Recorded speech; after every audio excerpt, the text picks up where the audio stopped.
Welcome to Moments, the podcast, where we have conversations that matter.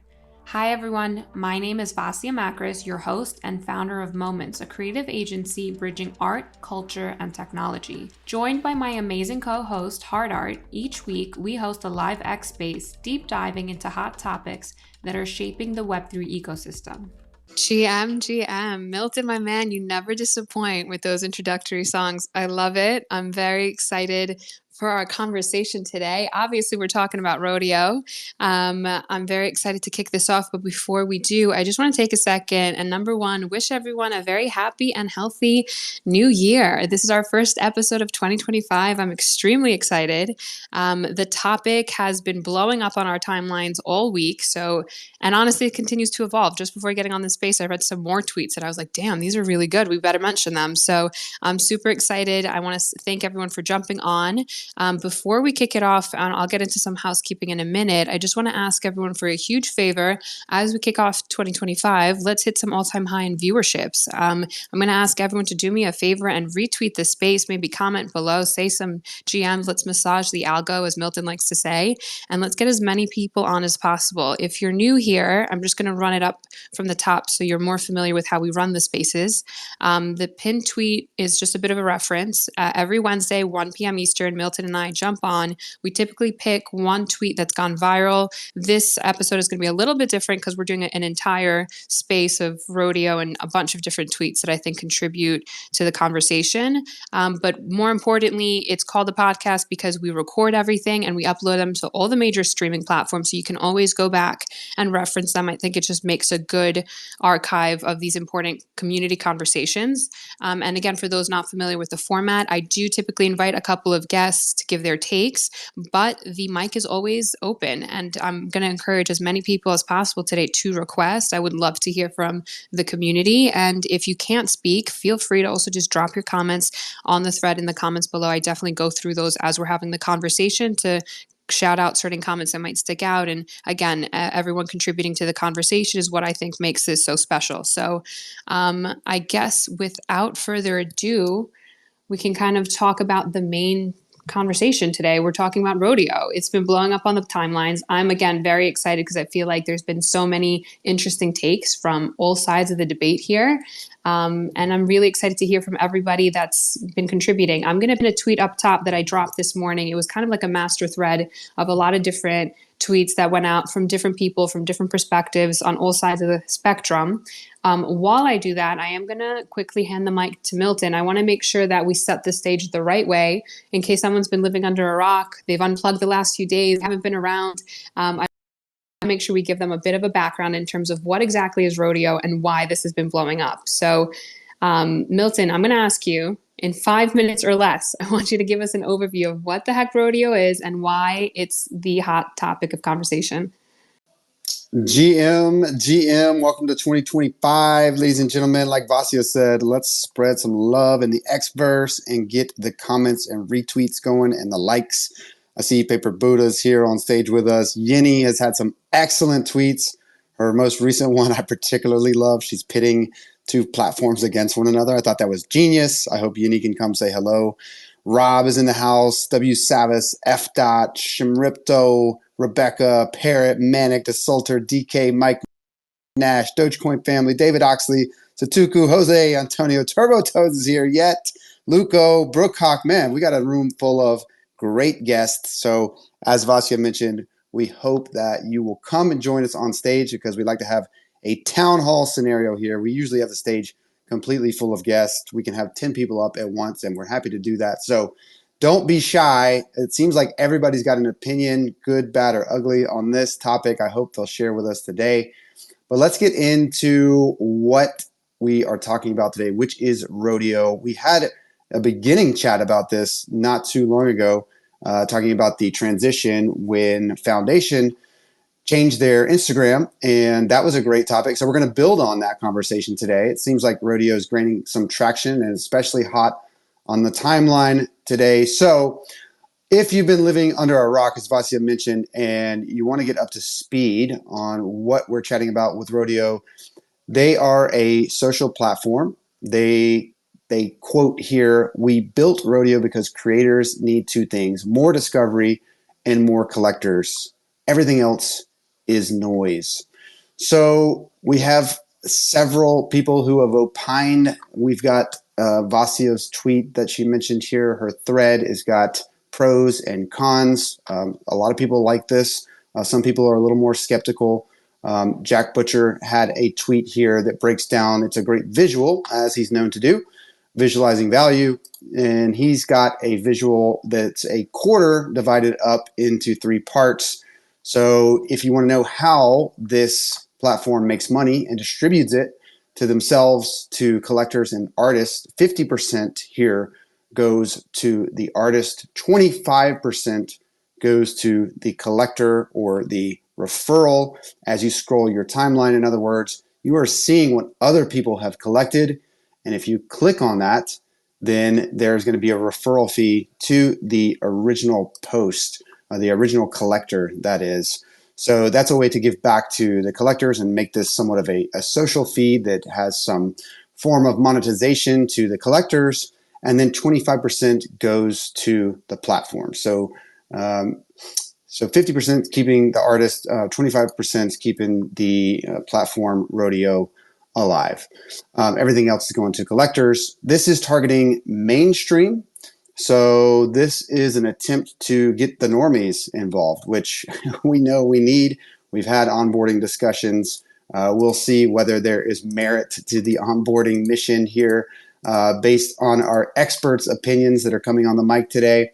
Many are comparing this to Instagram.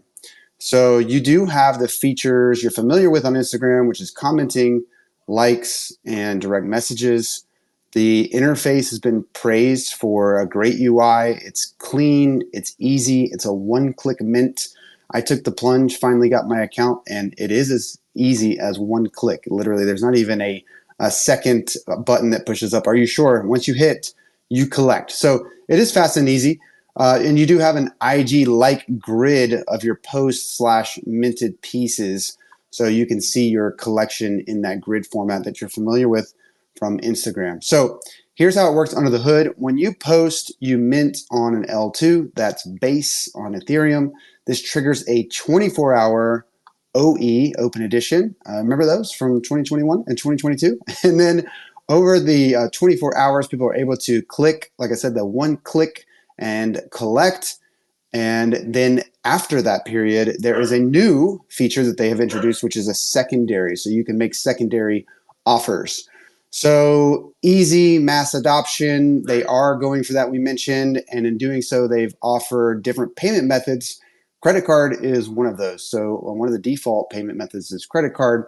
You can also pay with crypto on Base. And they do have a custodial wallet. So appealing to the normies there and trying to onboard the masses.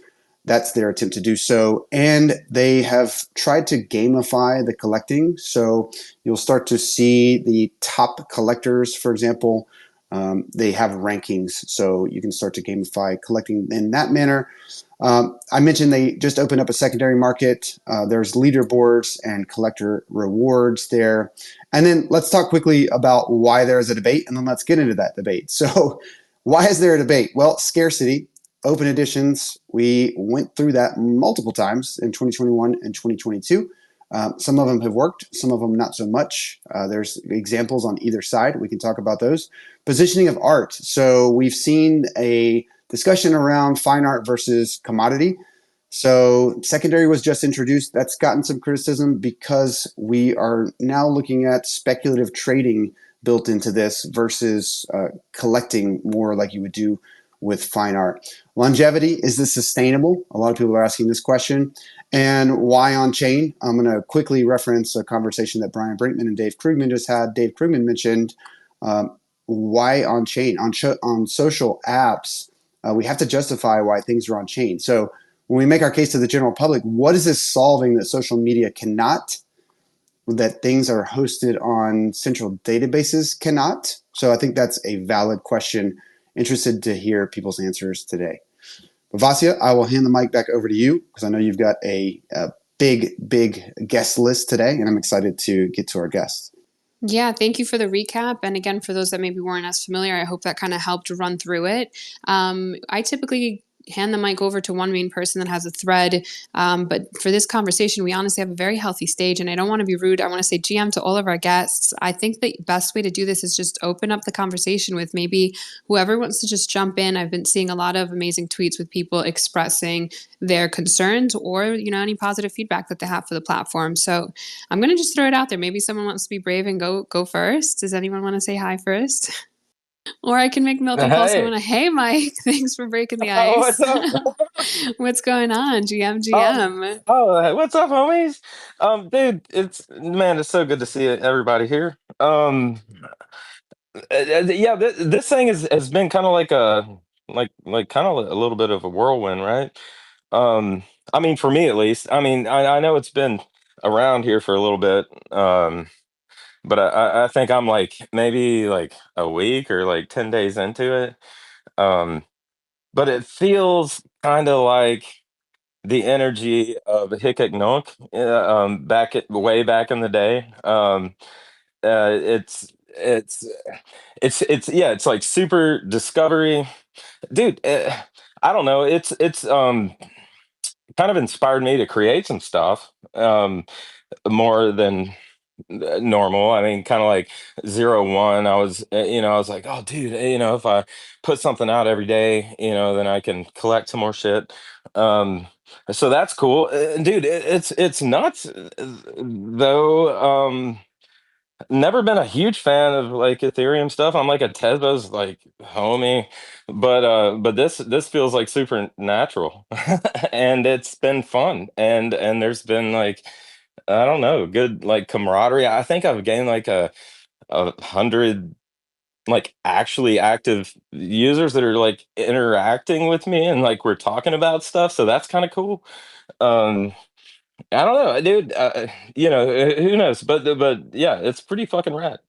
Thanks, Mike, for sharing. And you brought up a couple of good points. I was going to kick it off with Rick. I think Rick is still putting his kids to sleep. But one thing that you mentioned that I also saw, I just pinned up the tweet that he shared. It was one of the first few that I was reading about rodeo. And you mentioned it inspired you to create more art. And I honestly feel like Rick's perspective as well as an artist, like he said the same thing, that it was a little bit less of a pressure, where you typically mint and you're maybe comparing it to your previous pieces, and there's pressure regarding thinking about your floor. And this was really just more from the creator perspective. I think just free flowing, like you're able to just not overthink it, you're able to have fun. Even from a collector's perspective, I've been seeing a lot of people collecting and posting because it's this gamified, like early 20 reminds me of Nifty Gateway in 21, like that kind of energy where everyone's talking about it, everyone's jumping on, they're participating, they're seeing their friends collect, like how we used to have bidding wars on Nifty. I feel like this is kind of what we're seeing with like the different leaderboards and the gamified type of tools. So I feel like the energy has kind of increased,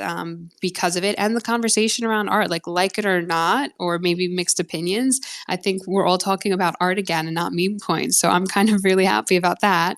I did see a hand go up. I'm going to hand the mic over to Papa Bearded NFTs. What's going on, GM?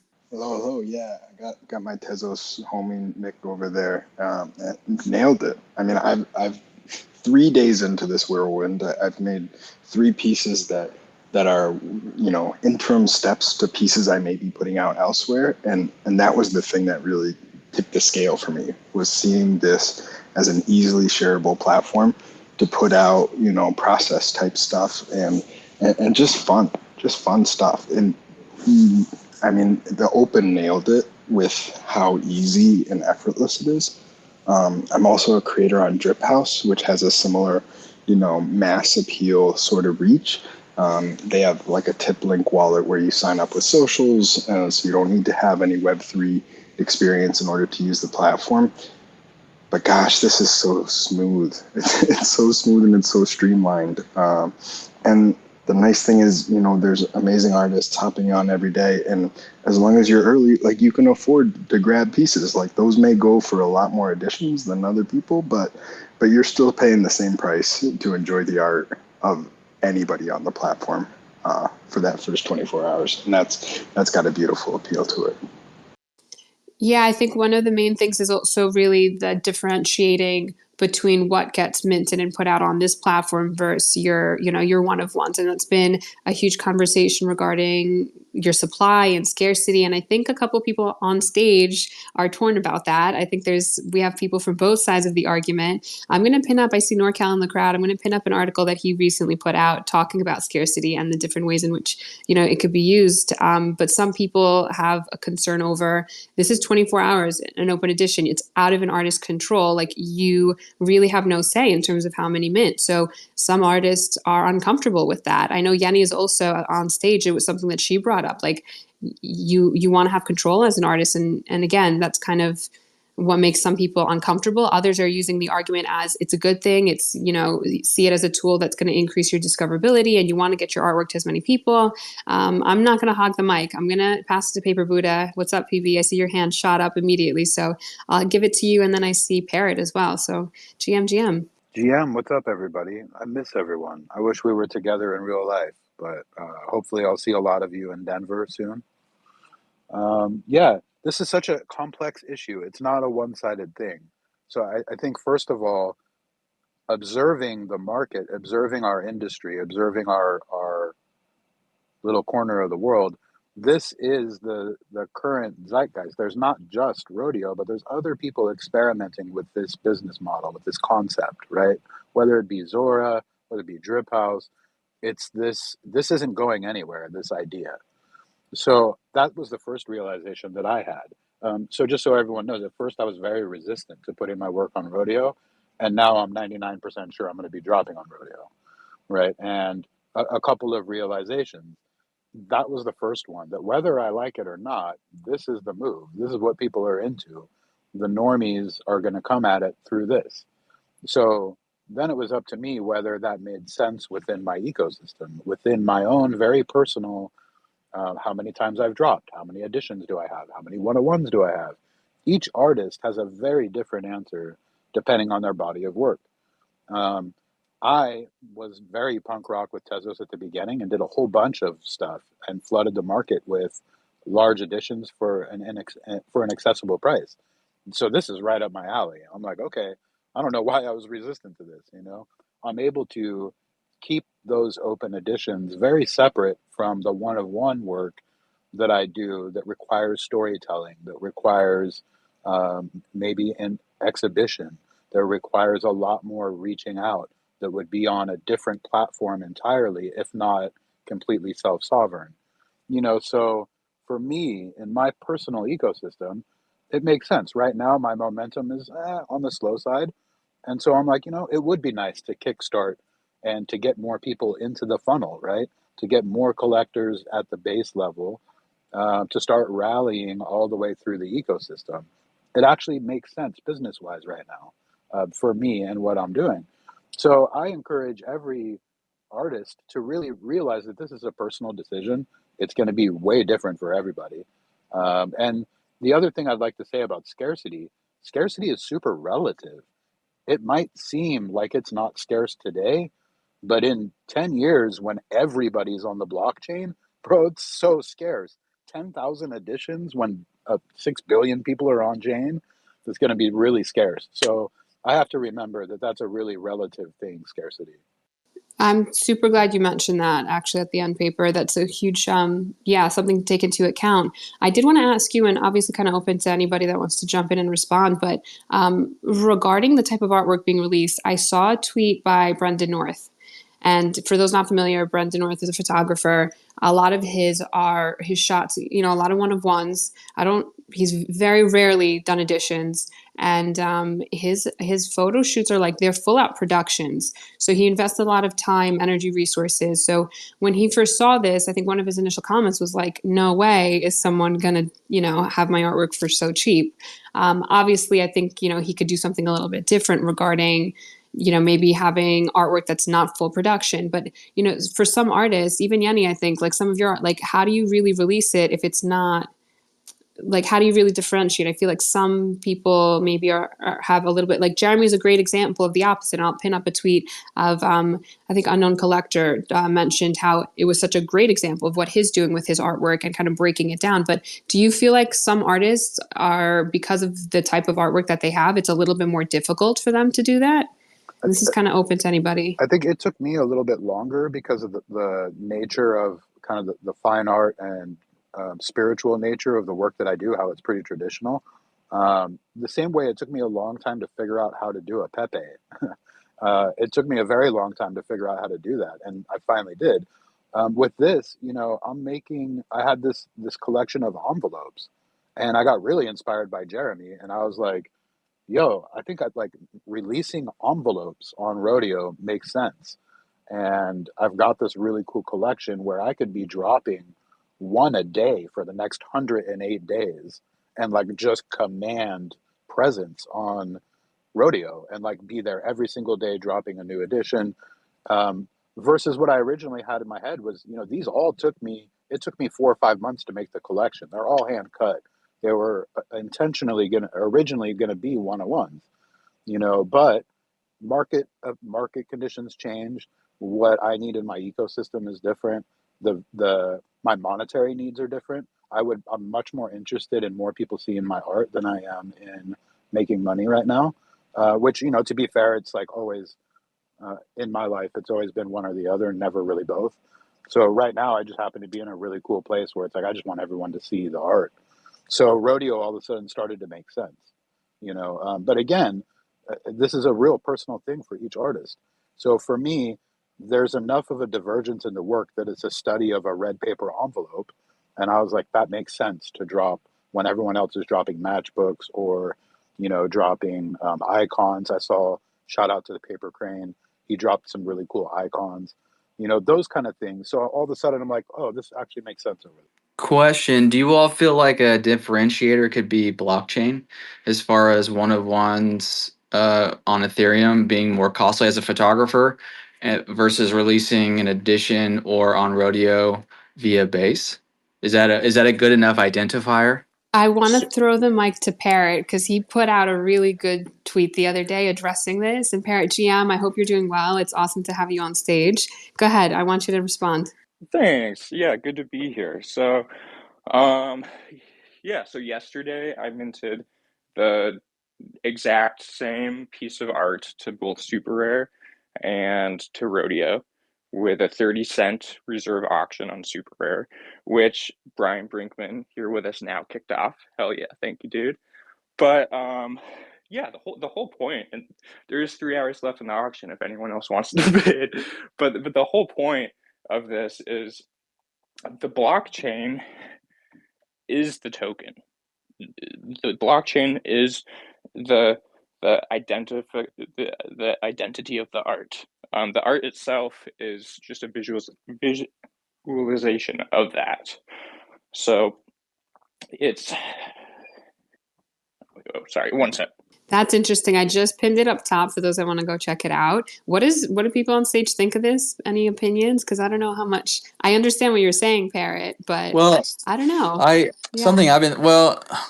I know this is supposed to be innovative and new and that sort of thing, but in the traditional art world, mediums also identify, just like what he was saying, maybe blockchains could identify, like the canvas is the original, the paper is the edition, the same thing, different mediums. Exactly. And so what the whole concept of this and where I kind of came up with it was I started a print shop earlier this year. And I was like kind of wondering what if I could release prints of one-on-ones that were already released. And like the general consensus was yes, it's like a completely different medium. It's not even on the blockchain. And so then it got me thinking, okay, so a traditional artist who makes oil paintings is able to create an original, scan it, sell prints, mint it to the blockchain if they want to as a one-on-one or as editions, and then also sell the physical piece to a collector. And I'm like, okay, that's interesting. Digital art doesn't have that. If you're a traditional artist in this space, you have a bigger edge than the native digital artist in this space. So I just wanted to stir up the pot a little bit and What maybe is just what think is things the out. edge that you're referring to? If you wouldn't mind clarifying. Oh, yeah. So just basically what I said. If you have a physical piece of art, you can mint it. You can sell it as a original to a collector, or you can scan it and make prints. You could scan it and make postcards. You can make stickers of it. Uh, so the distribution method for traditional art just encompasses such a wide spectrum that I don't Oh, see yeah. here yet in the digital world. Yeah, that's honestly one of the reasons why I stepped into the trad space as well, for many reasons, but was larger distribution because in a lot of ways, we're limited as digital artists as far as that goes, if you're solely a digital creator. Yeah, and I think the blockchain is like it's the perfect technology for this. You can like how can you tell the difference between these two pieces of art that I uploaded? You just look at the blockchain. How can you tell it's an original parrot? You look at the blockchain. The art itself is a bad identifier for what it actually is. How can you tell if a Grant Yoon is an original or if it's like some dude just saved it and put it up on OpenSea and tried selling it? You can like check the chain. It's in the wallet. So I think the same thing should technically apply to editions versus one-on-ones. And I know that's like generally like incredibly frowned upon in this space. I think if you're onboarding a new artist, you would tell them to never ever double mint their art. And for what it's worth, there can be uh, like a very scammy and deceptive way of doing that if you're trying to do it to make money and rip off collectors, which I think we saw in 2021 a few times. But I think if you're using the blockchain to differentiate between a one-on-one and editions, or even two separate versions of editions, I think that's perfectly fine. I don't know if we're there yet as a culture, because it, I think we all just it's kind of act like the art itself is the token. But yeah, Parrot, I don't disagree. I think that's a super interesting point, and I completely understand what you're saying and the comparison with the trad art world. But my only, I guess, concern is really like, and I always circle it back to like, how do you explain this to people that are not in the space? And if you were exhibiting this, side by side, right? Like you have your one of one on super rare artwork on the display, and then right next to it you have your same artwork, but it's on rodeo, and you're like, oh yeah, but this one costs a couple of grand, and this one is a couple of pennies. How can you explain it to someone and it like make logical sense? And I get what you're saying again with the blockchain, but I think more my concern is like, do people actually care? Maybe it's just me and my personal, like, I consider myself web 2.5, like I'm not fully, to me it's more, I think, again, taking into account how we can explain and help onboard, less regarding like all the technical details. I like it when it's custodial wallets, or when it's email and easy signups where people don't need crypto. For me, that makes the most sense, especially when we're taking into account the importance of like growing the industry. Parrot, I'm so sorry. I'm going to ask you to mute yourself real quick. But yeah, I don't know. I mean, and again, open conversations. This isn't just for Parrot. Anyone that wants to respond to that. But I just feel like, does the community actually care about that? Or maybe it's like down the line, it's going to be more of important of a conversation. I think the contract matters too. Like to throw another thing in, another wrench in there. I have one of ones that I've done through Transient Labs on base, and then I'm going to do these other ones on Rodeo, which is also on base. But I'm okay with that because one of those things is my contract, the other one's a shared contract. So that's another thing to think about. So not only when we're talking about down to the blockchain, but also down to the contract level probably matters too. Well, I'm curious, going back to the idea of hey, everybody, good to see you. I'm curious about the idea of the custodial wallet. It's similar to Nifty Gateway, which I agree was great for onboarding people. But with this one, there is not an ability to withdraw the NFT. Am I correct? No, I'm not sure actually. Probably, Brian. I'll let you. And so, if that's the case, is this a closed off ecosystem similar to, say, like minting on Shape 2 months ago? I think artists, we're always going to go to where collectors are collecting and where there's money to be made. And so I'm not shocked that there's this is like Paper Buddha said, this is the zeitgeist right now. But where does this live in our library of work that we put out? It's minted from our wallet. If you go to our OpenSeas, you can see the folder or the collection rodeo posts and all of our work sits alongside all the other NFTs we've made, but does it exist in the same market? I don't know. Brian, just to clarify, do you mean that when it's a custodial wallet, it appears on OpenSea under like Rodeo's custodial, like similar to Nifty Gateway, they had the omnibus, Well, and I you mean, can only. Mhm. I don't know. I guess when I made a an account on Rodeo, I've been using Rodeo and collect from it. I think it's a really wonderful app. But those NFTs live in its own wallet, not on my Brinkman.eth, wallet, the ones I collect. I'm not sure if people set up with their MetaMask, if that is different or how that works. So I'm curious other people in here that Yeah. have collected, if they've moved around the NFTs they've collected. So you basically signed up with just the email, just to clarify. You didn't connect any kind of wallet. It was just with your email. Yeah. I don't know if anyone has the experience and wants to directly answer that. I could chime in real quick on what little that I know after setting up an account recently. I was trying to pull up the contract address, for example, on Jeremy Booth's collection, and I was pulling it up on OpenSea. And I would assume that you can withdraw it. I would assume it's actually living somewhere in my MetaMask, which I connected. So you can actually produce listings on OpenSea. There are a couple for Jeremy Booth's piece, for example, right now, Cattle Run. There's a couple listings. It seems like most of the activity is happening behind gated walls within Rodeo itself, because if you look at the activity, there are virtually no sales, but there's tons of transfers. So it seems like OpenSea's picking up on those transfers, which are happening apparently on chain, on base, but behind closed doors within Rodeo. But there was one sale. So I saw a sale within Jeremy Booth's collection on OpenSea, which appears to have happened on OpenSea outside of Rodeo. So it looks like the vast majority of activities taking place within Rodeo, but in fact, you can sell it outside on OpenSea, which is another quick point. I see NorCal's hand raised. I wanted to touch on that too, because I looked through making an offer. I noticed that on Rodeo, making an offer starts at the 5x amount. So we are talking about moonshots up only, right? As we like to say in crypto. I cannot make an offer for anything less than a 5x, which is really interesting.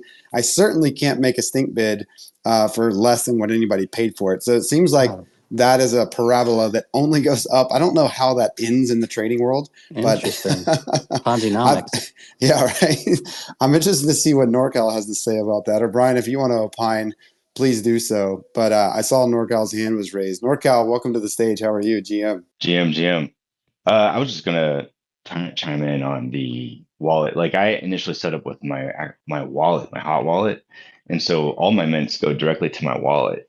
So I can transfer them out from my wallet. And I'm sure there's a way to do it eventually, because you can withdraw your ETH too, because you know how they set it up so you have to top off on their wallet now with you have to send deposit ETH there, and you can also withdraw. So I'm assuming at some point you can withdraw. And I feel like it's also not exactly a shared contract because every artist has their own separate, area on OpenSea. It's all only their stuff, and you Yeah. can go to OpenSea and edit that as well. So you can say this is not like the rodeo, whatever. This is NorCal Guys Photography, and then it'll be your rodeo editions or whatever. And then the other thing is of considering setting up different wallets to do different things, maybe, but also going up to the up only thing. That is a little interesting, and I also don't know where that exactly leads. I just wanted to chime in real quick about that up only thing, because at the end of the day, you're minting art for 30 cents, right? And if someone's not willing to spend 5x that if they miss the mint for a piece, then they didn't really want it to begin with. So that's just kind of my take on that. I don't disagree, Will, but I think it's going to be super interesting just seeing like where that goes down the line. Like technically, it's like you're setting the permanent floor for that piece. I did want to also... Yeah, but I'd rather not even have bids lower than what I paid for something than then I get stink bids all day. You know what I mean? It's just like This is true. This is true. I don't disagree. Chris, I think you had some information regarding the wallets to clarify for us. I'm sorry, the speaker stage has been kind of blowing up, and I think I had to remove a few people. But go ahead, Chris. I'm going to give you the mic to clarify for us. Hi, thank you so much. Yeah, I just wanted to clarify it. I've created 2 things on there, so I kind of know a little bit of the rundown. When you do create your first one, what I believe happens is it creates its own contract for you. Because like right now, if you go to Nyancat, WIPs, you'll see a collection that I made, and you can actually go in and change the URL. Basically, you use it just like any other editing. And then from there, yes, you can actually do it on the website where in terms of bidding and collecting, where you can do like 5x or more depending on the popularity. But yeah, it just works just like an NFT. Like with the 2 that I made, I actually airdropped a copy to all of my existing holders, so like for free, and it was so cheap.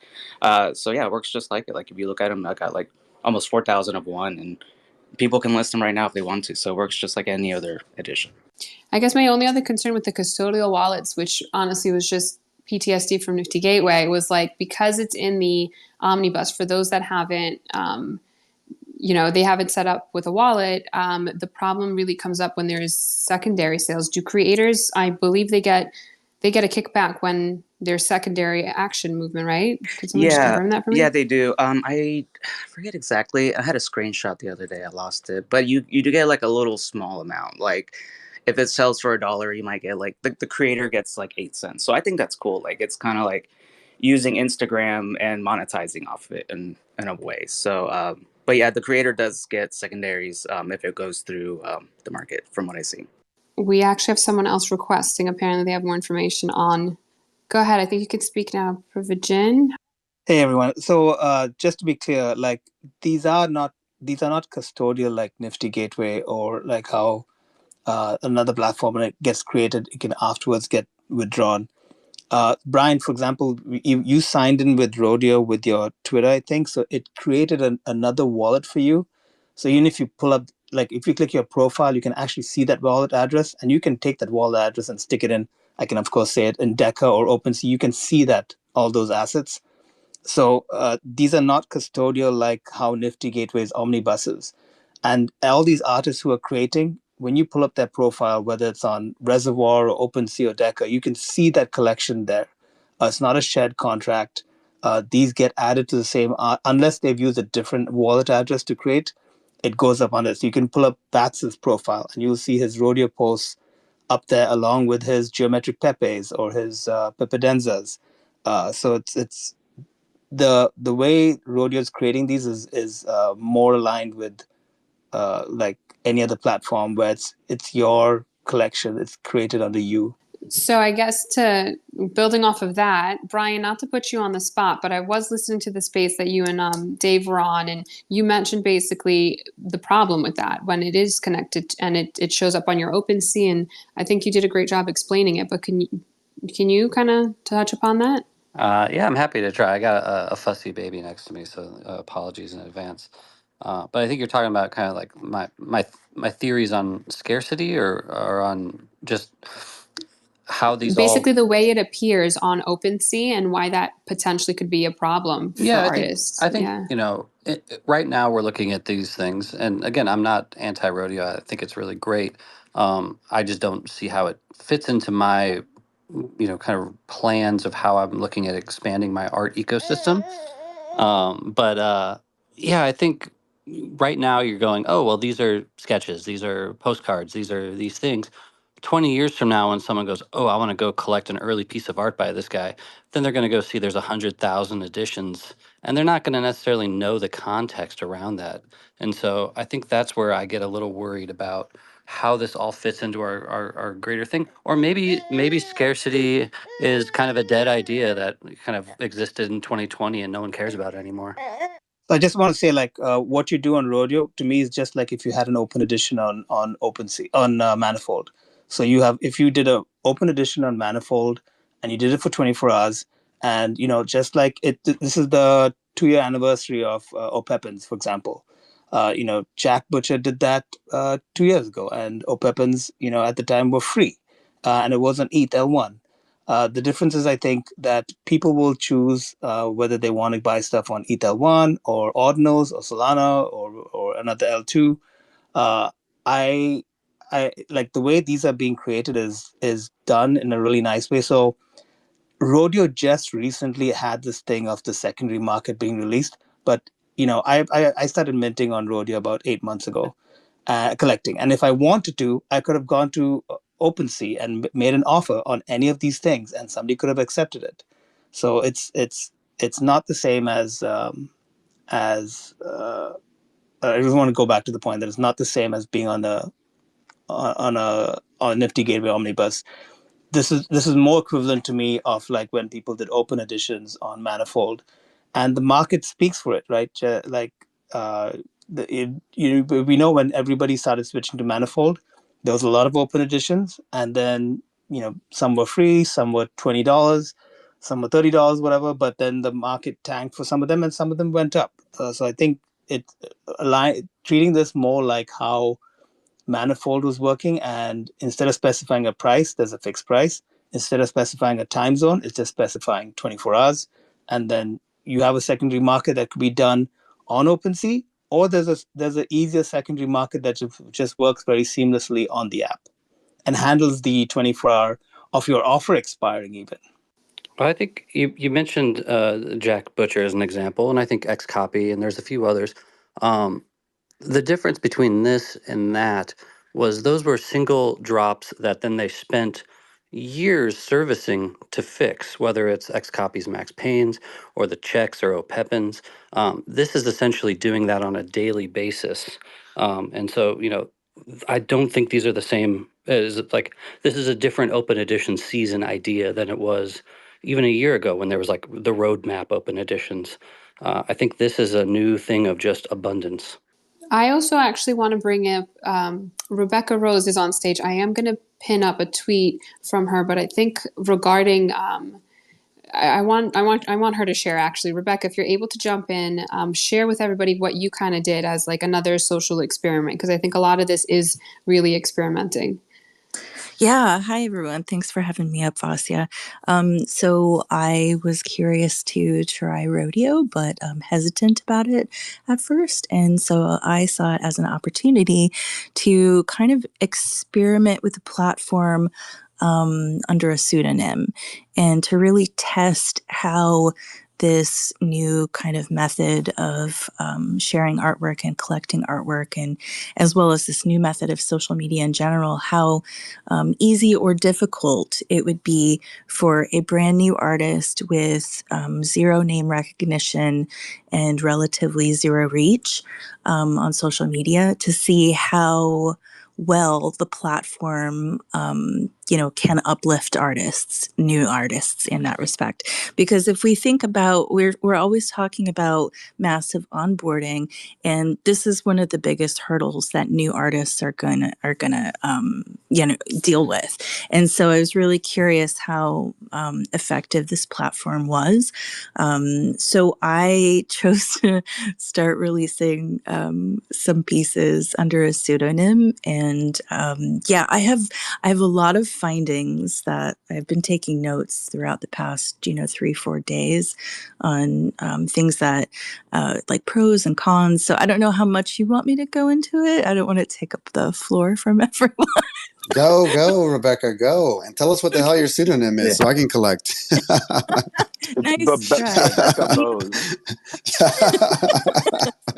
A few people have figured it out, but they've been sworn to secrecy.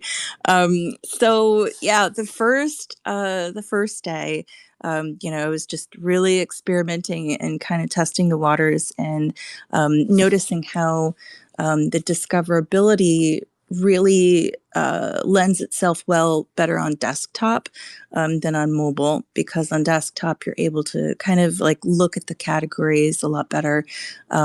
So I would go into categories and I'm like, all right, I'm going to pick one category and focus on that. And that's going to be the body of work where that kind of lives.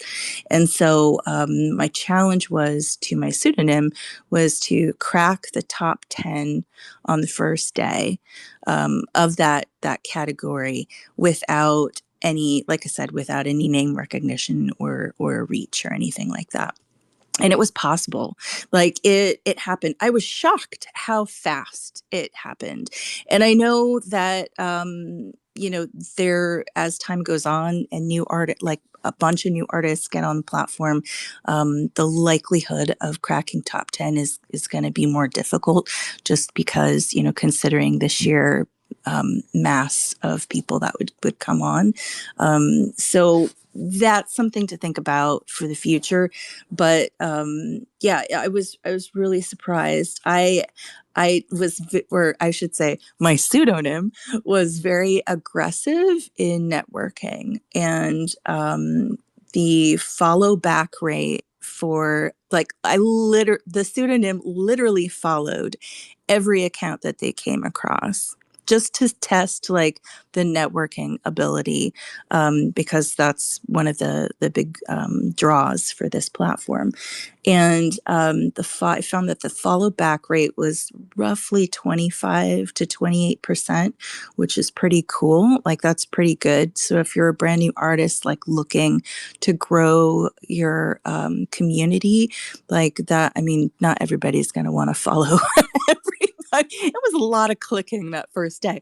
But that's a great way for growth. So that way your work ends up in feeds. And this is before, feeds before an algorithm gets put in place, right? So this is a really like bare bones way to get into people's feeds. But let's see, what else did I find? I found that there were a lot of people that were following back, and when they were starting to collect, like, my pseudonym would DM them, thanking them, just like, how we do outside of rodeo, or how we should do outside of rodeo, is to build connections with our collectors, right? And develop a relationship and a bond, and to talk about the artwork. So I was doing that, and you'd be surprised how many of those early collectors, thanked me for DMing them, because most artists don't. So that's something, like the DM feature. If you're a brand new artist, the DM feature is really like wonderful to use to develop those relationships, just like you would on any other platform. And I was going about it like, and I was thinking, well, gosh, this, from pull back to view, like, this seems like a lot of work for 3 cents, or for 30 cents. And it can feel like that to some people, but really, like, if we're talking about, a brand new platform where it's important to, build a community and find people that resonate with your work, like, you're going to need to, be approachable. And I found that a lot of collectors that I DM'd wrote back saying, like, wow, thank you so much. That was really considerate of you to do so. So whether it's, 3 ETH or 30 cents, like, thank the collector if you can. Granted, like, I didn't have a whole bunch of collectors, so I was able to manage that. A lot of the more popular artists with name recognition, like, I know that that's impossible. But, if you're a brand new artist, like, that is one of the great that is one of the best tools that I found on the platform, is that DM feature. So day 2 was a little bit different. So the pseudonym was still able to crack the top 10 in the same category again on day 2 and day 3, but it was not a cakewalk.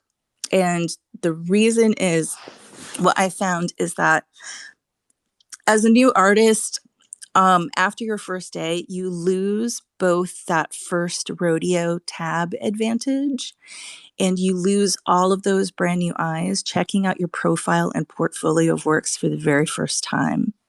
So to counter that, you really need to think outside the box to get eyes continuously on your profile. So that's where, liking other people's posts and following more people and putting bell notifications on for those that you want to build relationships with. So I don't know how many of you guys use the bell notifications, but that's been really helpful because my pseudonym is following literally thousands of people. I'm able to kind of tighten up that feed by with those bell notifications. And most of all, make your work stand out. Like have a have a cohesive visual body of work, just like you would anywhere else. I think that in these categories, that visual recognition, or I'm muffling up my words, but you get what I mean. Like the more people see that style of your work, the more recognizable it's going to be, and that's just going to make it stand out among others. So try to like hone in on that really well as a new artist if you can. Still, it's a great place to experiment, but if you're looking at a portfolio on Rodeo or OpenSea or even on somebody's website, like you as an artist, you kind of want to have like some similarity or some like foundational baseline of concept there. And posting the time of day you post new work on Rodeo is also crucial. So for a brand new artist, I found that posting, and I know this is a lot, posting 3 to 6 pieces a day helps to get that cohesive signature style out there so it sticks. And it becomes that easily recognizable when people are scrolling through category feeds. So focus on your preferred category and connect with people who interact with other artists' work in there too. Hey, Rebecca. Hey, Sorry. Rebecca, real quick. Do you think people need to do that frequency forever or just for like the first week or so that they're on platform? I hope it's not forever because it's a lot of work. I know that like Chikai is a great example. Like he's automated his Bluebeard, so that way he automatically is able to post. But I know a lot of artists can't do that. So I would suggest like starting out like posting that much if you're a brand new artist. If you have name recognition already and you're posting under your actual artist name, then you don't need to do that for obvious reasons. But for a brand new artist, if you want to stand out, yeah, like I've found that 3 to 6 pieces a day I'm on day 4. So yeah, like the first day was 6 pieces, and then each day after that, it's been 3 so far.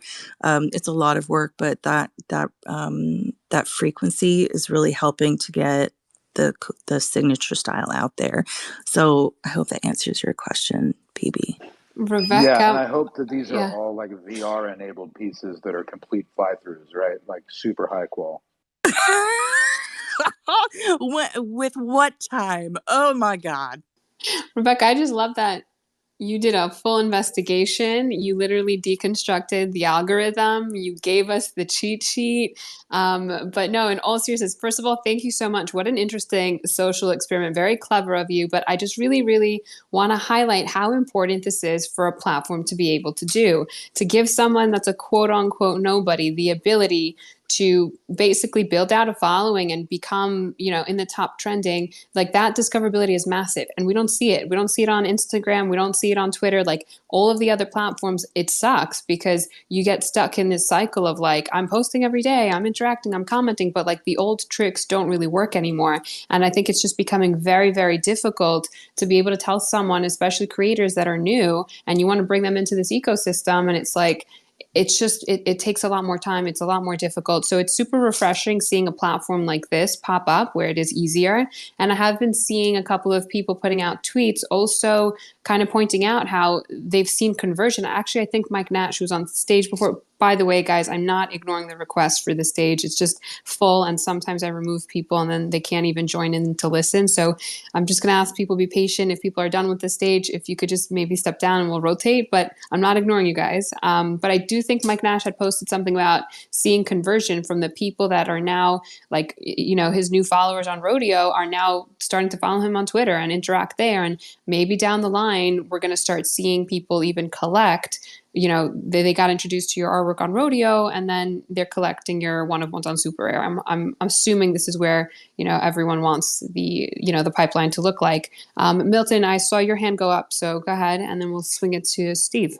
Yeah, that's really encouraging. I actually hadn't thought about it from Rebecca's standpoint. When I think about onboarding, I think about collectors. I guess for me, being a collector, that's where that comes from. But that is encouraging to know that new artists, especially, at least get one day in the spotlight as a new creator, which puts the eyes on them. And then from there, they can work the system with your cheat sheet now in hand. They know what to do. But I was curious on the flip side of that for collectors. We talk about the circle jerk quite often that we live in. And I was curious, under that pseudonym, Rebecca, if you recognized the collector names, or if in fact you were finding names that you didn't recognize, so potentially new collectors. And do you think that if you did find new collectors, that there is a funnel? Like Mike Nash said, that that funnel seems to be working, at least from a social standpoint, as far as getting new X followers. Do you think that this is a good red pill that is going to lead people down the rabbit hole to potentially purchase one of your larger pieces on mainnet one day? Um, that I'm not sure about, because I am keeping the two. I'm keeping myself in the pseudonym. There's a hard line between there. So I found that the follow back rate, because this is an experiment, right? So I found that the Twitter follow back rate on my pseudonyms account from Rodeo is roughly 1%, which isn't terrible. But there again, like, you know, it's you know, trying to pull people off of one platform onto the next is going to always be a little bit tricky, just like how we would between Twitter and IG and blah blah blah. So that I'm not sure if I can answer your question, because it's still too early to really, like, I don't have enough information from the experiments that I'm running. But as far as like, you know, finding new collectors, absolutely.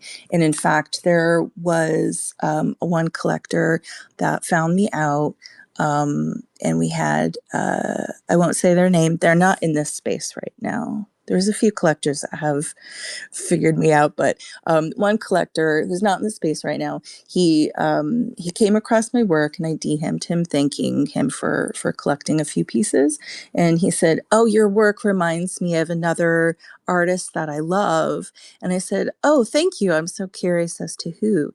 And he actually said my name, which was a little awkward. And I'm like, wow, that's really, you know, thank you so much. I really appreciate that.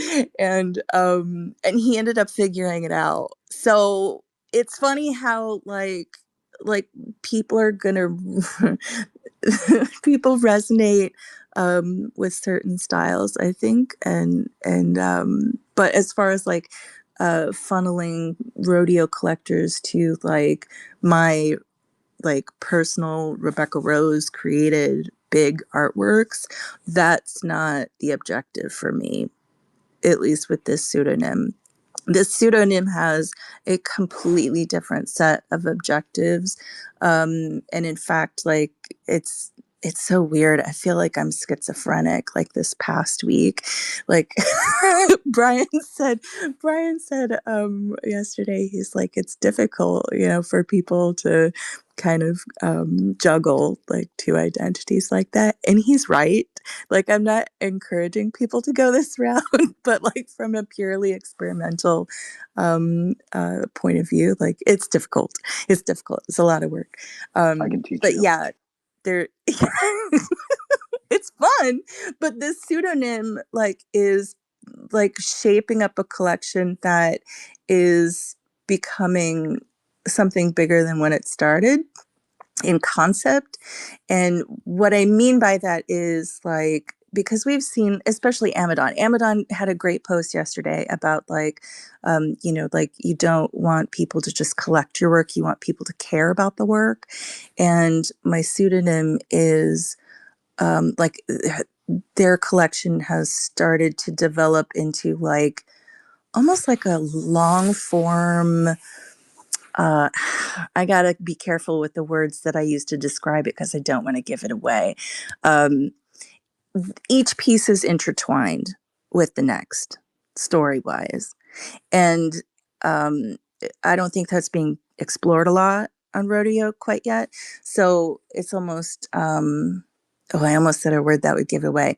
You know what I mean. So like the pseudonym has a whole different group of a whole different set of aims and objectives in like challenging, how people collect, why people collect on there, meant like getting people to care about the works that they collect on there instead of just mindlessly buying the pseudonyms work. So their experiment is really challenging that concept, which is interesting. But yeah, uh, yeah, I got to be careful because I might be giving things away. Rebecca, I'm expecting updates. The fact that you made a fake Twitter to fit this fake rodeo account is amazing. And yeah, I just appreciate all the data that you're collecting. I think it's even what you just mentioned with posting so that each post is a storyline. It's very different, I think, from what many are doing, where it's like your Instagram grid and you're just, randomly, or Rick mentioned how it's liberating because it's so freeing and you don't have to really overthink it. And, which is just, again, there's no right or wrong. It's just a different approach. So I love that you also pointed that out. Yeah, just keep us updated. We're all going to be trying to figure out which fake account it is, but I really love that you decided to test out this different approach. I do want to hand the mic quickly to Steve and say, GM, I know you've been patiently waiting. Thanks for keeping the hand up. How are you? Hey, GM. Yeah, earlier when someone was mentioning the custodial wallets, I've been digging into all of this for the past day, and I want to put in my 2 cents.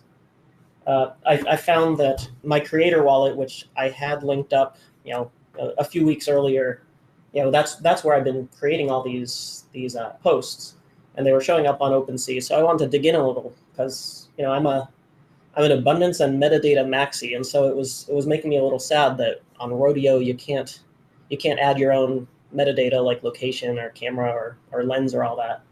And so I dug in a little deeper and found that yes, the creator wallet that these posts go to is an admin and owner of that new contract that's created by Rodeo. So I was able to upload my own metadata in a JSON file and use Etherscan to properly call it, and it does show up.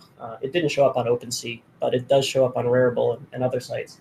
So if anyone cares to know how to add metadata, ping me. I don't know if it's against Rodeo's terms of service yet, but nothing popped up and said I couldn't. So.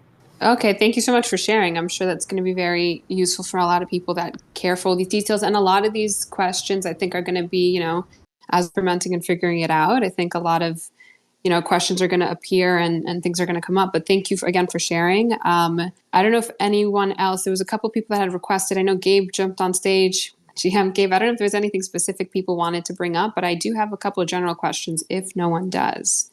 Okay, I think I'm just going to straight up ask, and this is oh, go ahead. You go ahead. Was that Parrot? No, I didn't mean to cut you off. Go ahead, Parrot. I'm sorry. Thank you for waiting patiently. The stage was full before. For sure. Oh, no problem. And sorry about earlier. I had to get my cat going to the vet, so I was like running around all over the place. So one of my theories is as AI advances and what we see in the digital world is going to be, and we're seeing this already, is very hard to believe your own eyes.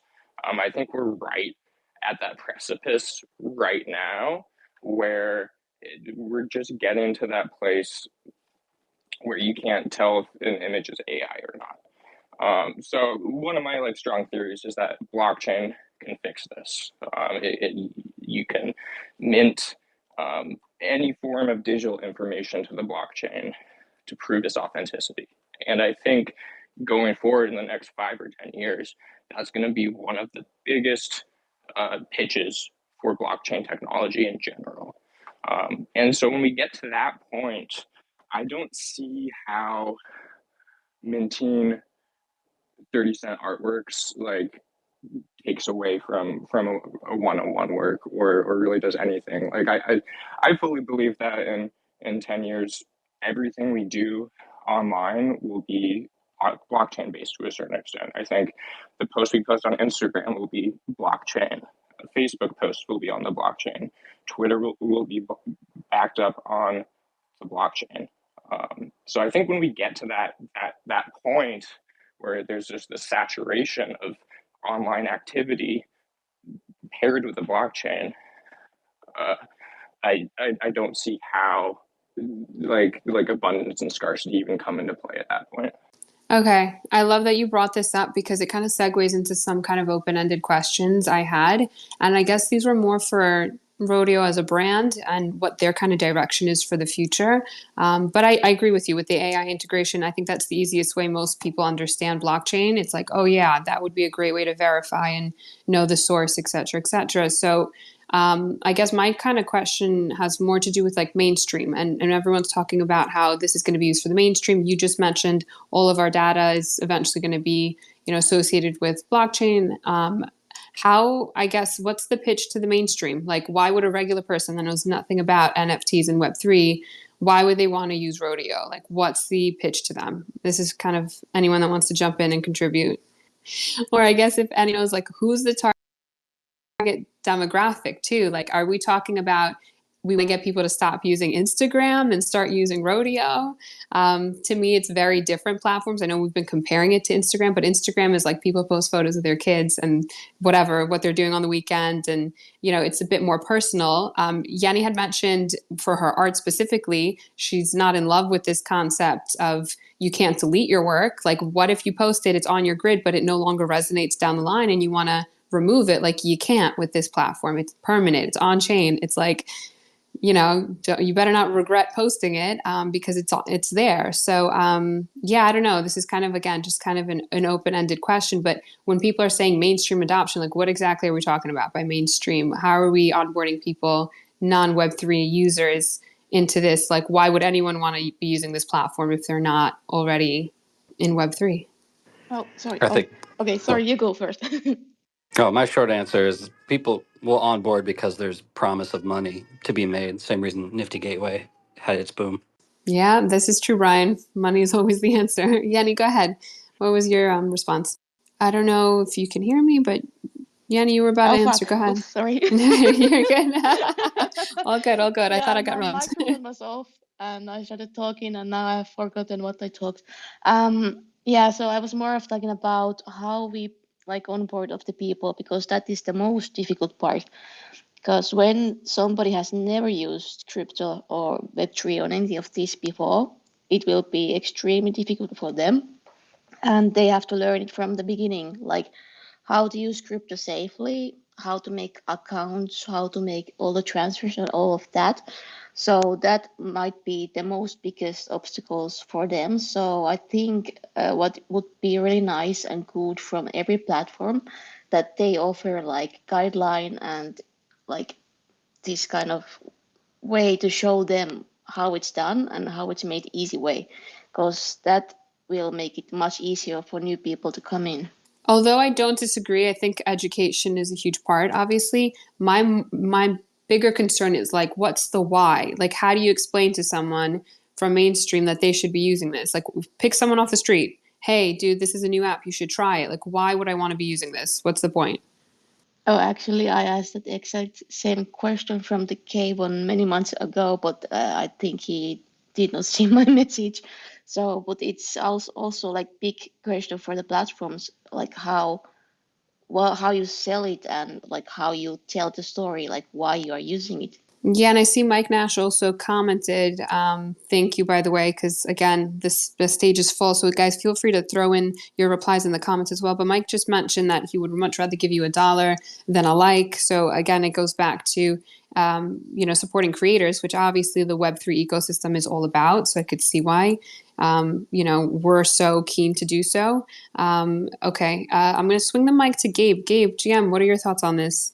I mean, personally, I've been having a lot of fun on the app this week. So I think it is maybe the first thing I've seen like catchy enough to maybe hit a little mainstream.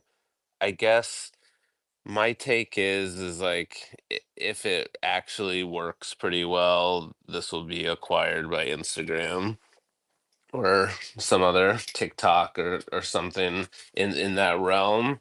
And if not, like I think Brian said the only thing that will onboard people, and I worry that it's like gonna onboard a bunch of people who are excited about making $1 at a time through the 5x thing. So like those are probably the only people I see onboarded that aren't already in NFTs until it goes like onto some more, larger platform. But that said, I think it's pretty slick. I mean, other than being insanely buggy, it's like it's got a good interface that's pretty fun. Totally. And I think that's key. That's so crucial for the mass adoption. It's like Apple and Samsung, right? Like Apple is clean, easy to use. Same thing with this. Even the graphics, the colors, like they did a great job with all of this in terms of the gamifying. And again, I think it's just easier for people get involved and easy to use. That's super important. And then the money conversation. I mean, yeah, you guys bring up a great point. I'm going to pin up a tweet. Carlos, the curator, who comes more, he's a curator over at Nympha, for those not familiar, but Carlos comes more from the fine art kind of perspective.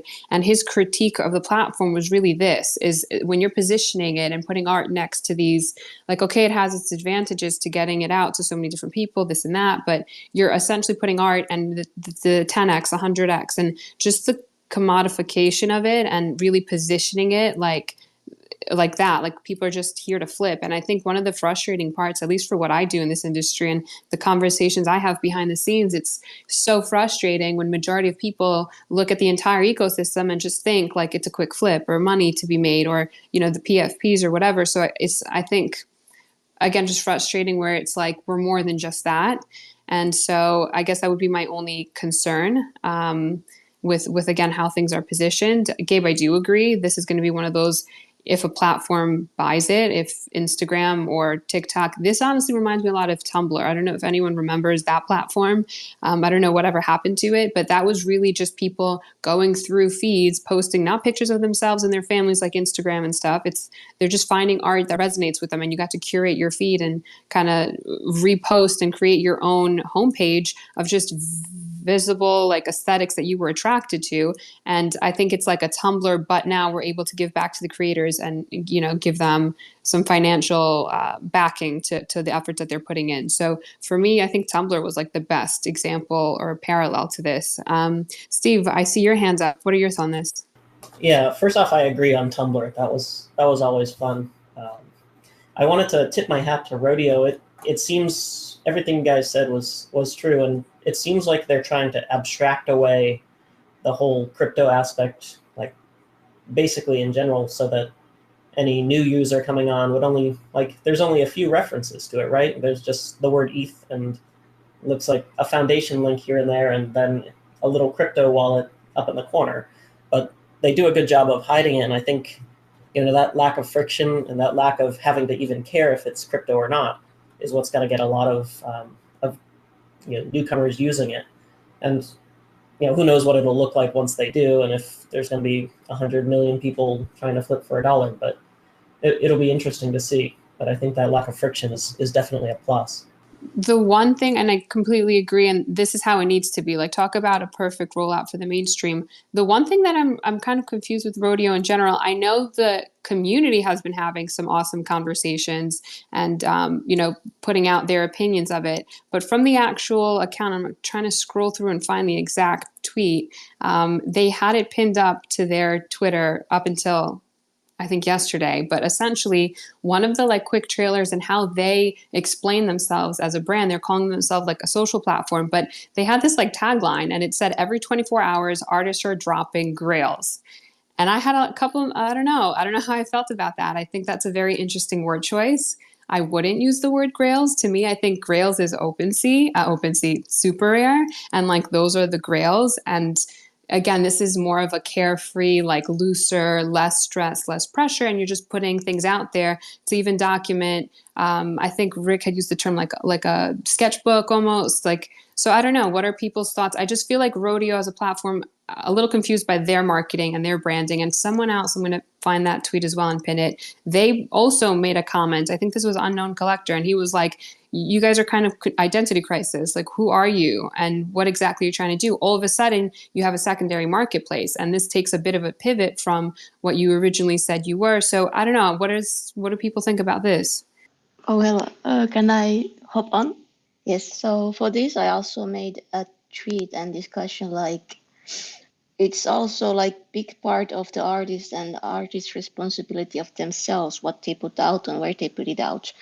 Because you can kind of compare it like if you are like musician that have been doing like 50 years career and you choose, are you putting yourself in the concert to play for thousands of the people, or will you put yourself on the corner of the metro station?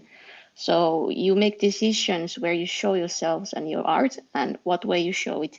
So in a way, if you take and make like a piece for 2 months and then you have almost no following in anywhere, are you going to put it in the marketplace where there's only chance to get 30 cents, or are you finding a gallery that maybe can get you a better price for your work? So I think it's also the artist's own responsibility to choose where they display themselves. Yeah, I absolutely agree. And honestly, the way that I've been looking at this entire conversation is like rodeo is a tool, and a tool, it's one tool in your toolbox, but you need more than one tool to build your house. And it's, it's going to come in handy for certain things. And then for other things, you have to turn to other platforms, other tools, other strategies. And I think the resonating, everyone kind of agrees, is that you just have to be strategic and smart in terms of how you choose to release what you choose to release.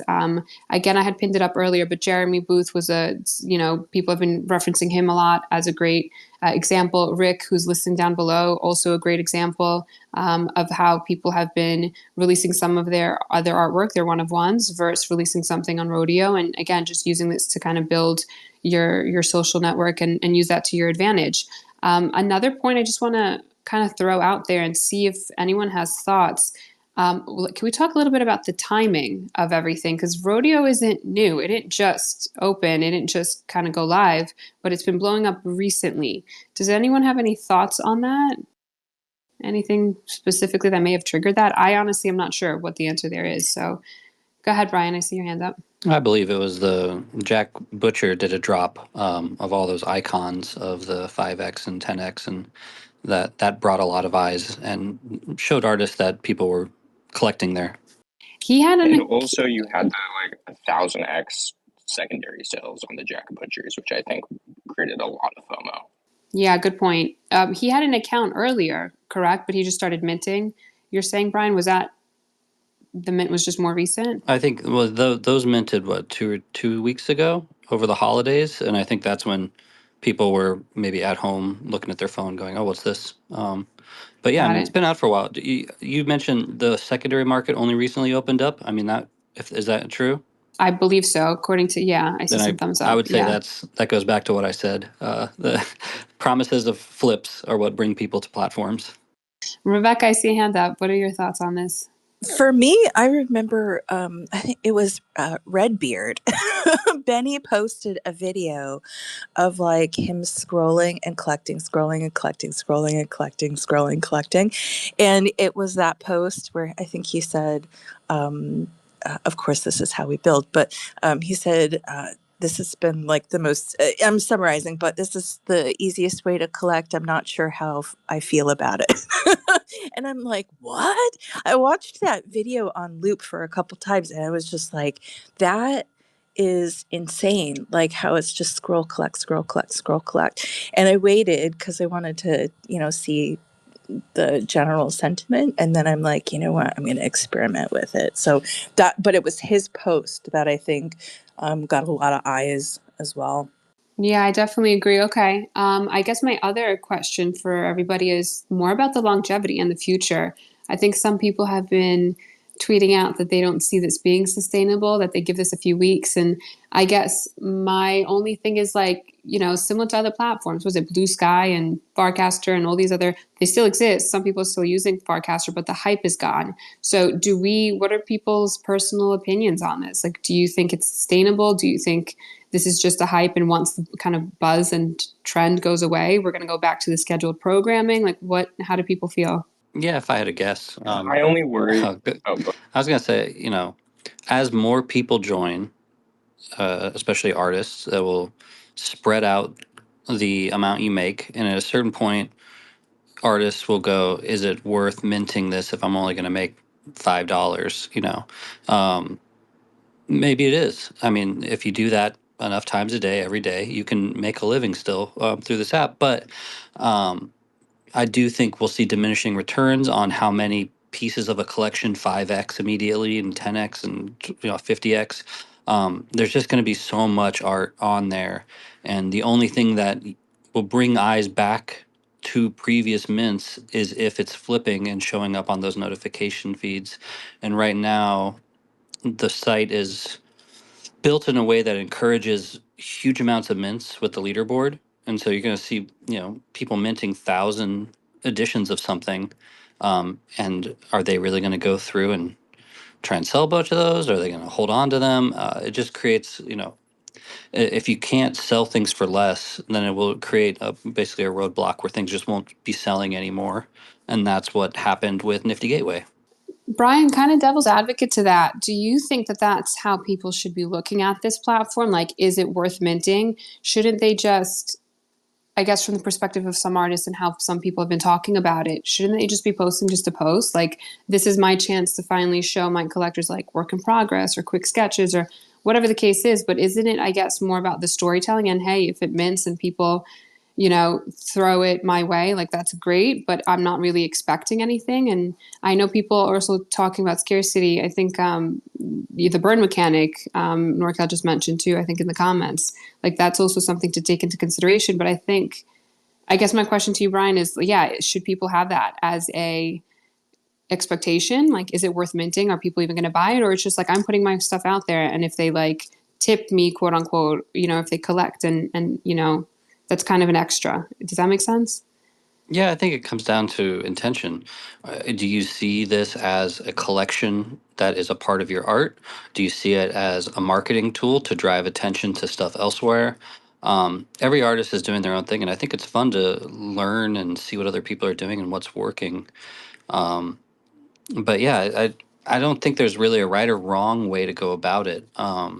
It's just a matter of, is your goal to service these long term with burns? Is the goal to just show your work in progress and use that as marketing for the final product? I don't think any of those are bad ideas. It's just a matter of, how that fits into your plan as an artist. Yeah, well said. And I think at the end of the day, everyone is just going to have to answer that on their own and do what resonates with them, what makes sense for them. And it's a very personal decision. Darius, I did see you join the stage. I just want to say quickly, GM, if there was something that you maybe wanted to contribute. How are you? Yeah, I'm good, Jim, everyone. Thanks for having me. My main concern is you mentioned forecaster and all the other trends that we passed during the bear market. At least we've been experimenting with different platforms, different like layers, and everybody was jumping. Not me. Everybody was jumping from. I was collecting on all of them, but I didn't drop as an artist. I just stick to the main net so far. And my only concern is, so in the bear market, it was good. I was supporting, we've been experimenting, but we are at the peak of the cycle, and it's like about the year of the NFT. If we ever going to have another year for NFT, this is the year. And my concern is if the community potential is going to be like focused on somewhere like rodeo that I enjoy collecting as because it's fun, it's addictive, but I'm not serious collecting there. Like I did collecting on Zora, I did collecting on Base, but it was not serious, to be honest, as much as mainnet was always serious for me. So I'd love to hear your thoughts on that. What if we lose the circle on rodeo? I guess my follow-up question to you would be like, does it have to be serious collecting? And I think this is kind of part of the debate. And again, I think depending on people's backgrounds, they have their own preference. I know I'm going to reference Carlos, the curator. He made a really strong argument why he's not for this because he wants it to be more serious and intentional with collecting. But I don't know. I mean, I think there's nothing wrong with keeping it a little lighter as well. Brian, I did see your hand shoot up. Go ahead. Well, I think the question is, we keep talking about this. Is this the gateway to normies? And the truth that we've found over the last 4 years is that normies don't want to collect art. So if rodeo is going to have mass appeal, it's probably, you mentioned Tumblr. How did Tumblr get so big? It's because they started posting porn on it all the time. Or it'll be, a replacement for Instagram, and it'll be a way for content creators to put out daily rundowns and things like that. I think that's the future of this, if that is the goal, because that's kind of where it's pushing. And we're already starting to see a little bit of that friend tech stuff going on with, if you want to comment, you have to buy. Maybe it'll be like, if you're at the top of the leaderboard, you can get in a private DM, and then it's just friend tech again. So I think we're going to see a lot of, rodeo. The question is it going to stay as it is forever? If that's the case, I don't think it'll last. It's going to have to shift and change, and whether that shift is more on the artist side, which I assume it will be, or will it be towards mass appeal? So I'm excited to see what they do. I wonder if they have any regulations, because to be honest with you, I could very quickly see this becoming an alternative, cheaper version to OnlyFans. So you're not lying, Brian. I'm very curious. Parrot, I saw your hand go up. What are your thoughts? Yeah, so I agree with Brian here that in its current stage right now, as people are using it as they are, I don't see it as super sustainable. The main reason being, I don't believe it's profitable for rodeo yet. Like, I don't think they're in profit. I don't see how they could be in profit taking such small fees. I think they said, I read the other day that their whole entire contract made 30,000 this year or something like that, maybe less than that. I shouldn't just spit out random numbers. I'll find it later. But I don't believe they're in profit. So no company can continue to uphold a platform if they're not in profit. So either they're going to change something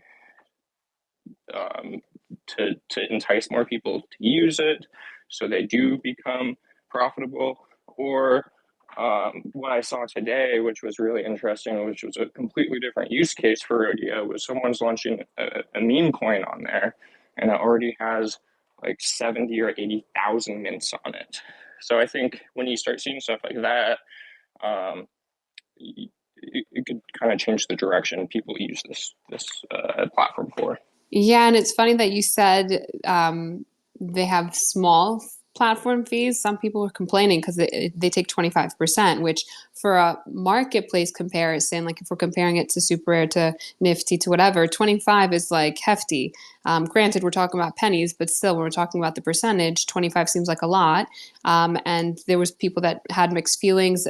They did come out and say, their CEO did comment that this is just the beginning, and they do have the intention of decreasing that platform fee. That being said, I completely agree with you, and this is the struggle of many marketplaces, which I guess if I was them, I would not position myself as a marketplace. I would really try to take the social media approach where your bread and butter is not going to be on the platform fee and taking from artists. Your bread and butter is going to be getting as many users on, getting people scrolling as much as possible. So you could now start charging advertisements and ads. And you want to get boosted on that leaderboard, here are paid boosts, just like Instagram. And if it's, I feel like that becomes more of a sustainable model. I see people throwing up sad faces, I guess because we don't want to go the corporate route, but I just feel like realistically we have to explore other revenue streams potentially. I don't know, Parrot, were you going to respond back to that? I was just gonna say, for $10 a month, you can buy a blue check on rodeo. Not actually yet, but I could see that becoming a thing. That's exactly. No, you're totally Perhaps right. perhaps the first art platform with paid ads. Yeah. Well, go ahead, Brian. I'm sorry. Oh, I was just thinking again, going back to Tumblr, they charged to have your art show up like as on the banner when people search in categories. And I could see a similar thing like that. Yeah, and It's all pay to play. Yeah. right.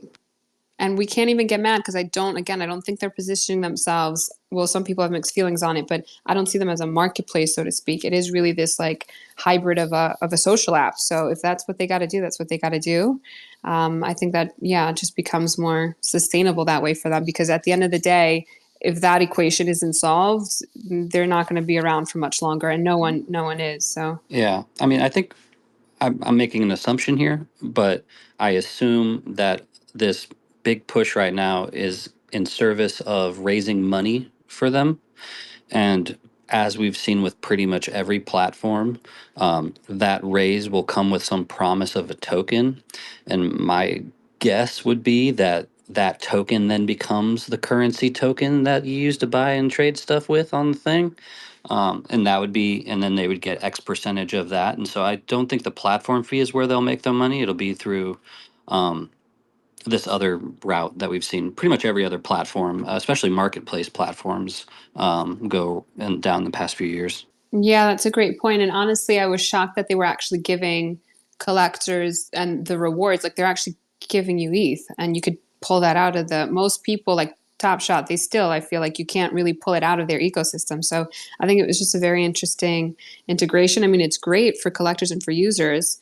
But yeah, again, let's, I guess, see how sustainable all of this becomes for them.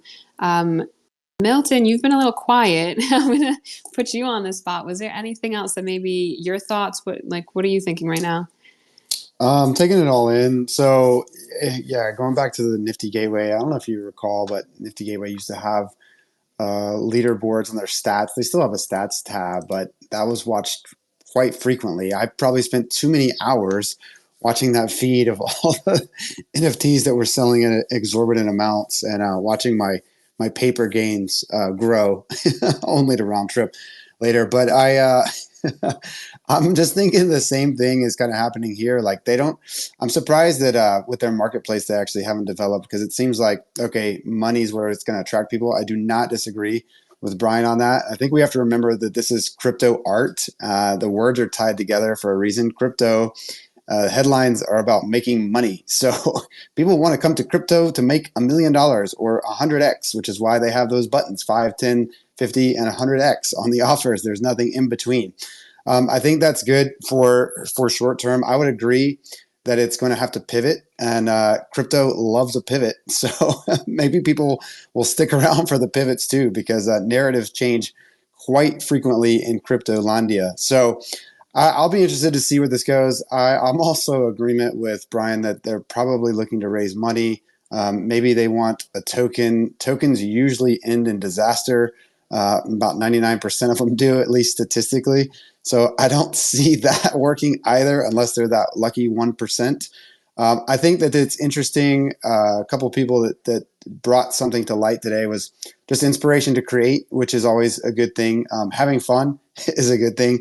I didn't realize Rebecca's point was so powerful, that artists can come on and sort of get a boost. Her pseudonymous project, which I'm sleuthing as we speak to find. I think that that's really interesting, where a new artist can come on board and immediately get at least their one day of recognition, and then try and work the algo or work whatever angles they can to get a following. I think that's interesting. As far as red pilling, onboarding people, I still kind of wonder why it's all on chain. I talked to Brian, for example, Art the Mort, who was making the trad art comparison about stickers or posters, and I thought Yinny's sticker post that she's got today, and if you haven't done so, go check out.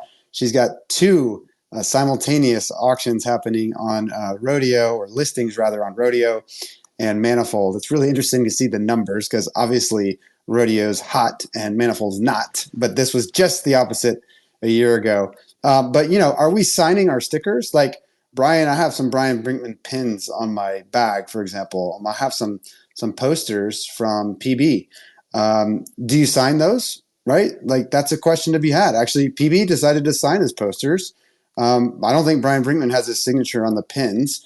It's an interesting question. I think it's, again, the diplomatic answer would be it's up to each individual artist to decide that. But I think signing everything is a bit silly, if I'm going to be perfectly honest. I could see playing around with Rodeo to try and make my 5 and 10x and maybe collect some pieces that were works in progress by some big artists that not everybody's discovered that this platform exists and is hot right now.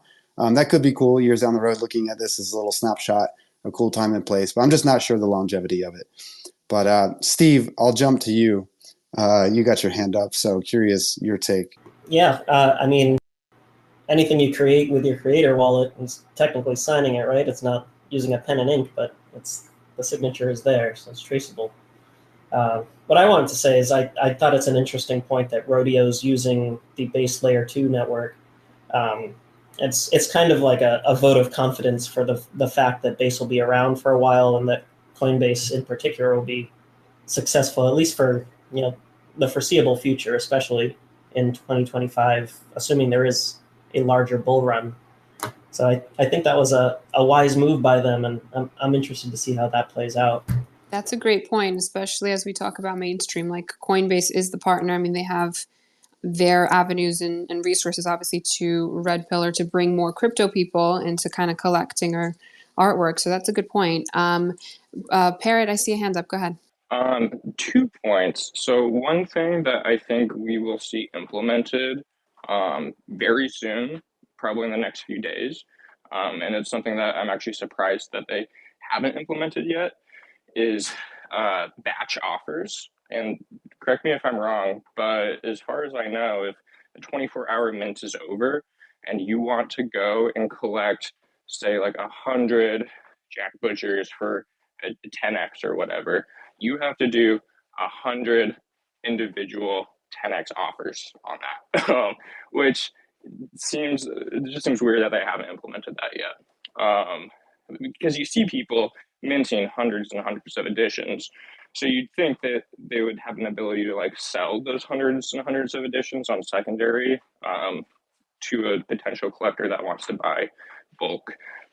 And so if we get to that point, then we're having that might drive the hype a little bit, where you go on and you mint 500 pieces hoping to 10x that, and then at that point it acts a little bit more like an artist's meme coin with their art as the picture on it. And then second point, and this is more of a question to Brian, because speaking of your pins, which I have a few, they're connected to POAPs, and I think POAPs is kind of a cool parallel here, where it's on chain. It's not. I've never ever heard anyone compare a POAP to an open edition or compare it to art on chain from the artist. So I'm curious, Brian, what you think of that, because I know you're big on POAPs. Yeah, well, the pins, for instance, they're not signed, but they're numbered. And I think that still adds a level of collectability and specialness to them. And it goes back to a general feeling of what feels special to collect. POAPs, they feel special because they had to come from me in person and have a meeting place. In terms of the technical side of the POAPs, they live in a separate ecosystem, and in order to bring them over, you have to spend like $200 now. So they pretty much stay cordoned off in a nice way on a different chain, and most people won't bridge them. So I don't see them as necessarily dilutive in that same kind of way. But they are technically open editions, timed open editions, but they do require that connection. And so the questions I feel about Rodeo is, do they feel special to collect? Does collecting Gabe's work feel as special as collecting an edition on Manifold? And if they do, then it's diluting. And if they don't, does it require you to own X amount so that you're in the top 3 holders to feel special? These are like the weird questions I keep thinking about. Is I'm collecting these things and they feel special to me because I only own one, but then I'm immediately shown missed opportunities I had to flip it. And it's like, well, why are you telling me this? I want to own this because I like it, but I'm constantly made to feel like I'm missing out on getting rid of it, and which is again encouraging people to buy multiple, which I think is an unhealthy way to go about it.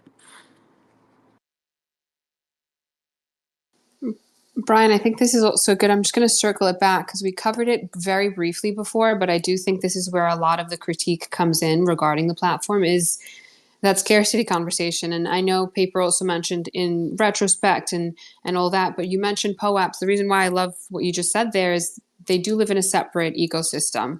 And so it's very easy to kind of differentiate. But when we're talking more about this, and especially if people are connecting the same wallets, I feel like this is a larger conversation. And I just pinned up Patrick's Amadon tweeted basically saying that flooding the market with thousands of cheap NFTs chips away at the very notion of digital scarcity that makes them collectible or valuable in the first place. So I don't know, how do people? I know burn mechanics came up as an option, but I just wanted to kind of circle back and bring the spotlight back to this conversation. Yeah, well, and to go back to, well, Deca, for instance, Praveen, they've added rodeo NFTs into the Deca collections, and so therefore, um, you know, Jeremy Booth, who was on stage, um, his leaderboard is completely different now because there's people that own far more. And so he'll have to go and change the weighting of that and all this other stuff. But do these rodeo mints count towards allow lists? Do they work in the same ecosystem that artists have been building up all of these reward systems for? Again, none of this is right or wrong, but I think it's just the bigger questions that hold me back from doing it because I don't know how it fits into my own ecosystem yet. Yeah, and I know you also mentioned the other day on a space that you kind of I think set an edition for the year and you try to break them up into separate mints and stuff like that, right? Is that kind of your personal approach? Yeah, I again going back to what I feel is special. I think there's a threshold when it comes to minting editions and where someone might feel like it's important enough to put in their vault cold wallet or whether they're going to just keep it in their hot wallet or maybe put it in their hidden folder. um, and that threshold of course changes over time and it's different for every artist. But I look at, as artists, we're on this decades long path of putting out work and we want to keep putting out work in a way that it continues to feel special. And so I worry about kind of going overboard and then having to spend so much time looking backwards fixing past drops that are over minted and all this other stuff. And so I'm more inclined to do drops that are 50, 100, 20 editions that collecting it feels special. And but that again is just, that's one path. I do think personally that there will be dozens of artists that rise out of rodeo and become top artists in the space because they use this momentum. And I don't want to discourage people from taking advantage of the opportunity that's happening right now for discoverability. I think it's very important. And so, yeah, I just, in general, I'm much more inclined to play it slow and steady and keep the pace because I've always kind of felt like right now we're in a little bit of a bull market, and it's enticing to go, oh, I got to take advantage of this moment before the market crashes again. But if you're kind of steady with your pace, it doesn't matter what the market is, because you're always going to have that level of specialness to collecting. Yeah, and I think, I mean, like you mentioned, it's very personal, but I also love NorCal had put it in, I think, the closing sentence of his article. It just, he straight up just said art shared and appreciated daily. And I love how almost simplistic it is. Actually, NorCal just joined the stage again. So I'm going to hand him the mic and let him share his thoughts. Hey, sorry, I somehow left the space and then joined back, and now I'm on stage. I missed some of what Brian said, so sorry about that. Yeah, I think so. Not knowing what Brian just said exactly, I mean, personally, And I don't know if rodeo is the answer, but I do think there's something to appreciating and doing the art every day. If the future is, I mean, 6529 always talked about onboarding the next, million whatever people. That's gonna that's gonna take editions and appreciating it daily, which hopefully, people start putting it on their TVs and stuff, and maybe culture changes and we actually enjoy art more on a daily basis, and people can say, I do own this edition. Um, Even if it is a large edition, they're willing to support the artist at a cost that they can afford versus something else. Because most can't afford one of ones at all or low count editions. Yeah, Well, go ahead, Ryan.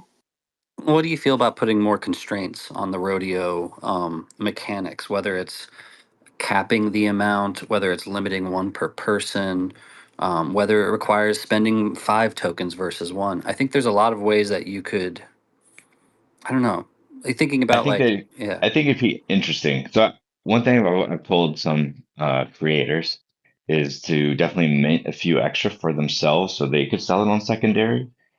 And I think it'd be interesting, like you can't mint more than what the creator minted.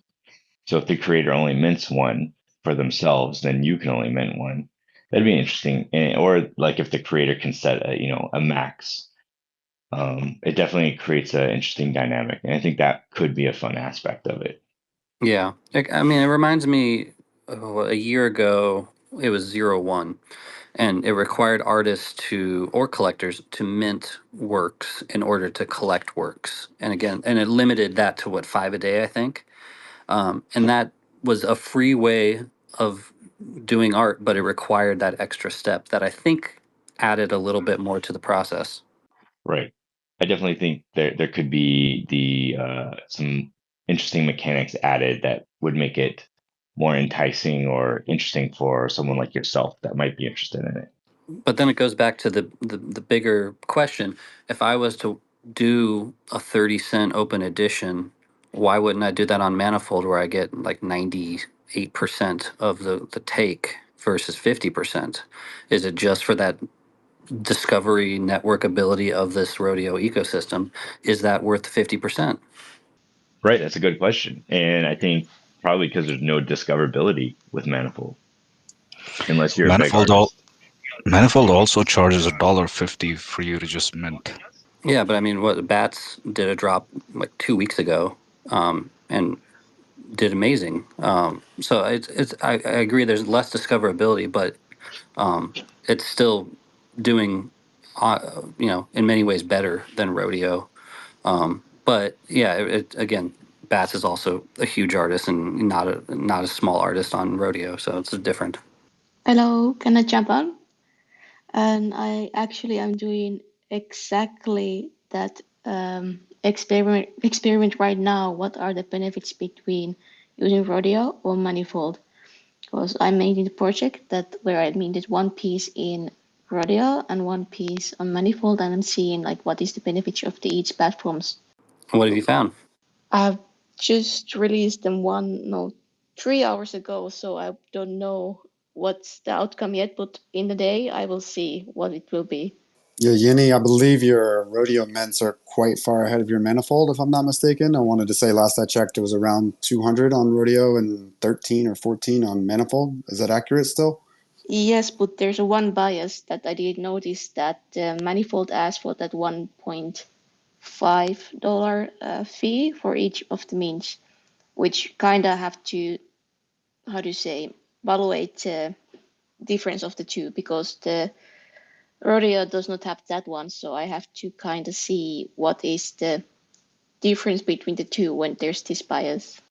Yeah, I'm curious. I mean, I think it at the end of the day comes down to really who that artist is and what their reach is. Because Manifold, at the end of the day, you're promoting yourself, and if you tweet it a few times and people miss it, they're never going to see it, and it's, I guess, super difficult to reach a new audience. And so, in this case, in my personal opinion, this is where rodeo really offers an advantage because again, the social media platforms now to grow your following or to really expand, it's super difficult. So this to me is where rodeo kind of stands out and can really be used to an artist's advantage. Steve, I see your hand up. What are your thoughts? Yeah, basically what you just said. Every artist carries their following, their own network effect with them, wherever they go. So that's why you'll see a lot of the big names, Jack Butcher at the forefront of them, having a ton of activity and volume on there already. And that's just the way it is. But rodeo has this added network effect that they're improving daily that I think is cool to see. I mean, Manifold it's incredible technology, but it's a bunch of deserted islands, and you have to use your own network effect to get things moving there. So it's cool that rodeo's kind of like added training wheels or an added boost. Yeah, it's a tool that I think many can use. And again, especially trying to bring in new creators, I think it reached a point where it was super discouraging to even recommend to other friends to like onboard them. It was, I think we need platforms like this that'll give people a better shot.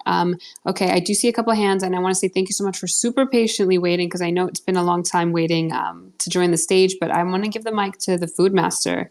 GM, thank you for waiting. What are your thoughts? Yes, I think I was robbed. I want to share my experience because I'm on a rodeo since a long time. I think there are 3-4 months I'm there without activity, and I want to say that rodeo doesn't have this activity before, and I think it's a special phenomenon which is happening because now with more people coming and more people coming and more people coming, it became like some kind of social combined with platform of selling NFTs, and all the people who from 2021 were in Clubhouse were OGs of the space. They are all inside the rodeo. So for me, it was an extraordinary experience to find all these people. And I think this phenomena it's contributing a lot to involve the people, and it's not only the it's not only the fact that the NFTs are low cost, or if you can make many editions, or I think it's this in the first time.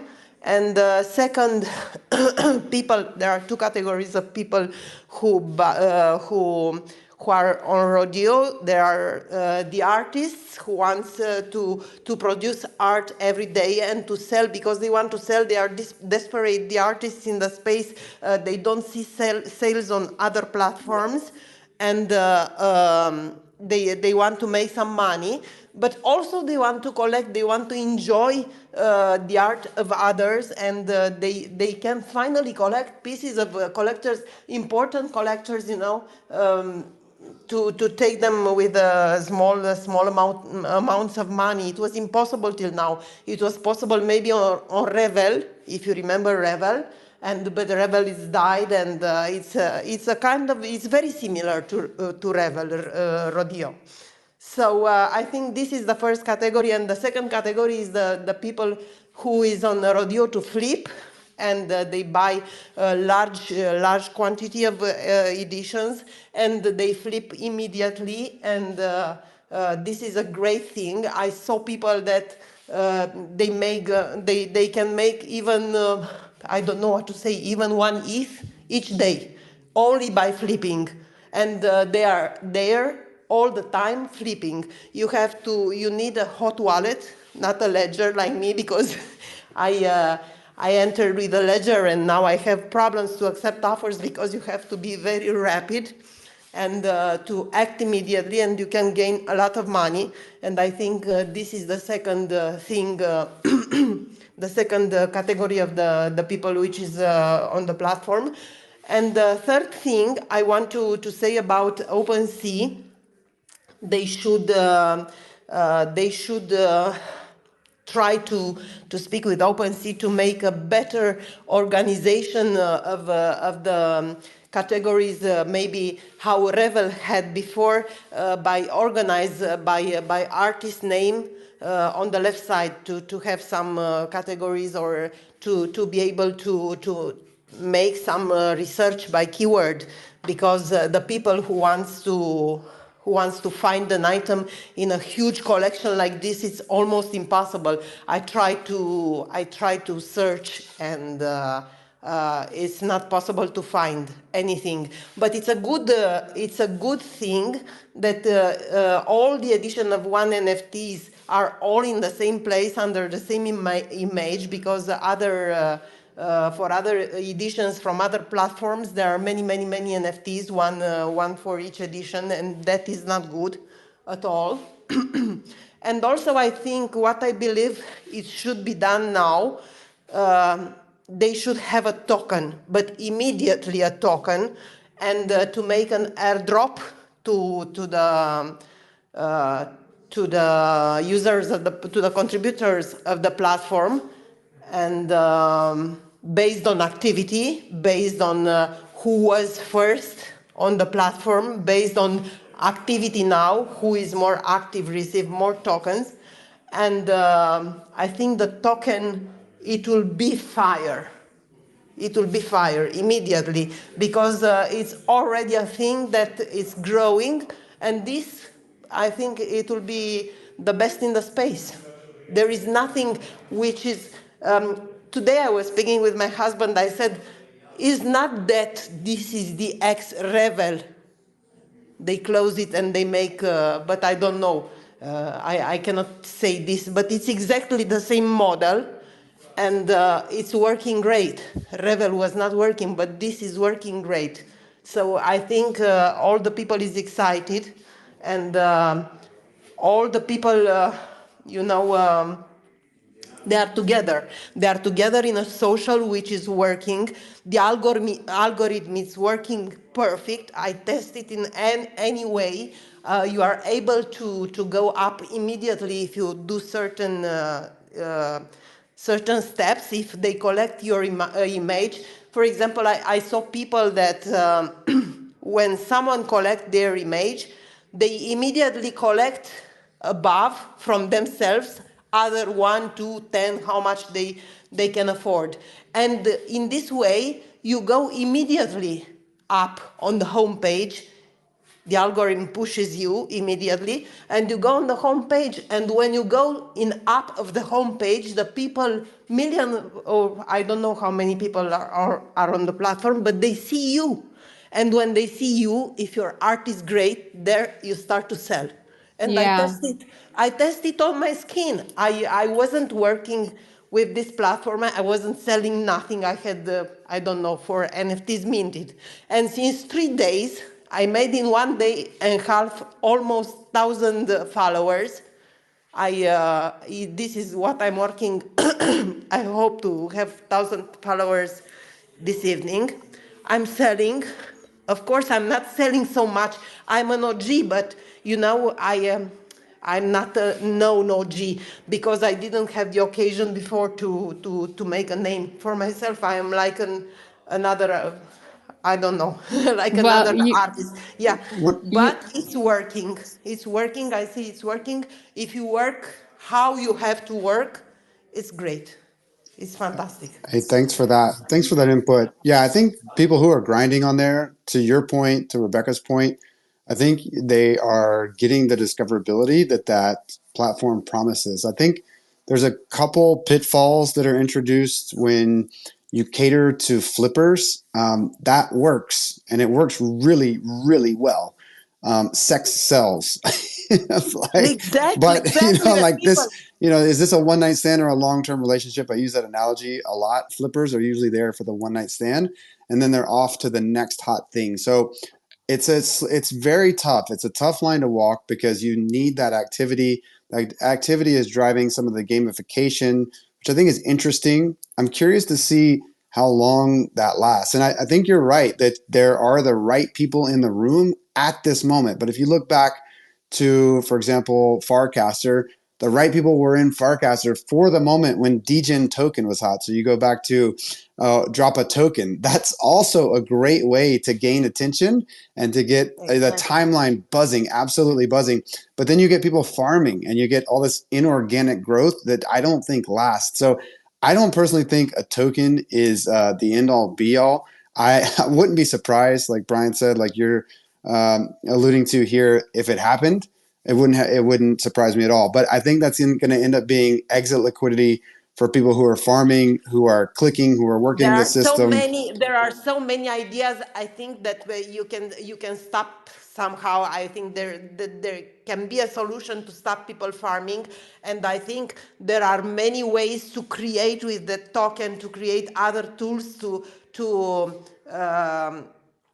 to make other tools for secondary market sales, for I don't know, financial collectors, for example, because collectors. Do you remember the discussion on the super rare?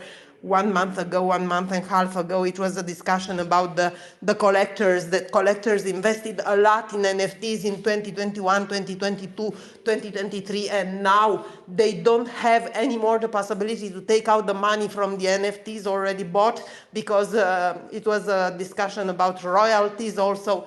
And they tried to find the solution. A lot of people came with many good solutions, like I don't know, finance this.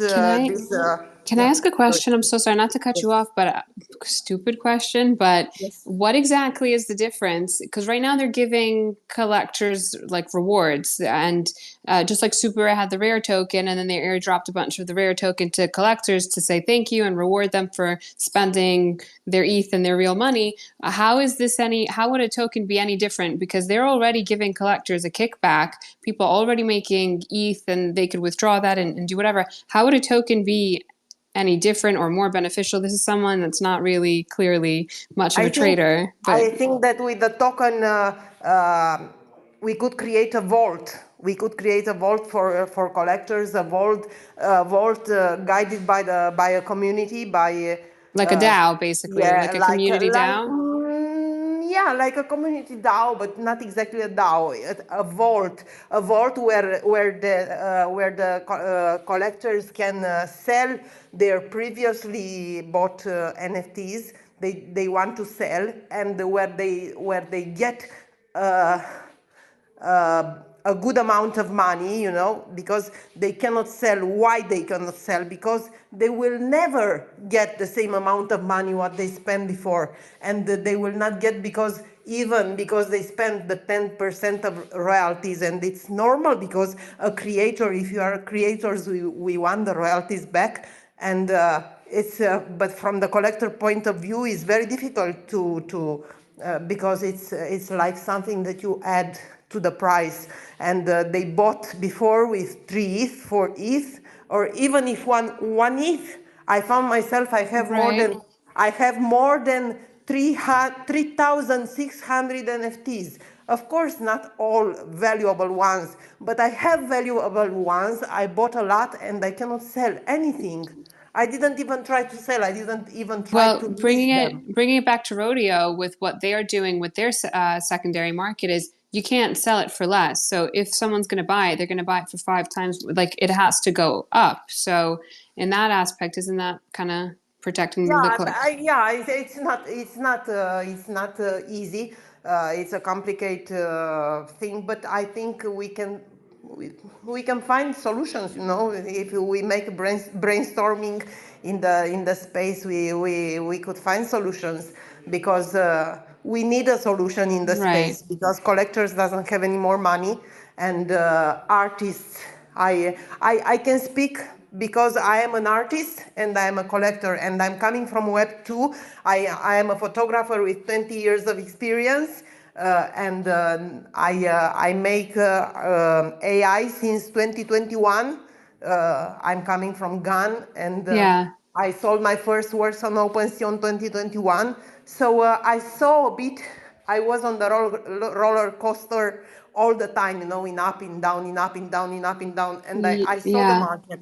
Yeah. And And I what think I you're saw, I yeah. think you're right with the So, conversations. No, it's like solutions and okay. conversations like this Yeah. open up to find solutions. And no, I But what, completely agree. And I wanted to Solution is give up the only, right? chance. We can't sell for less. That's the collector's cure that we always needed, and we finally have it. I'm going to make a minimum 5x on everything that I purchase on Rodeo. I love it. But what is amazing on rodeo, and I think the really great thing on rodeo is the community, because the community is that community of all the people in the space. All they are coming till 1 week ago.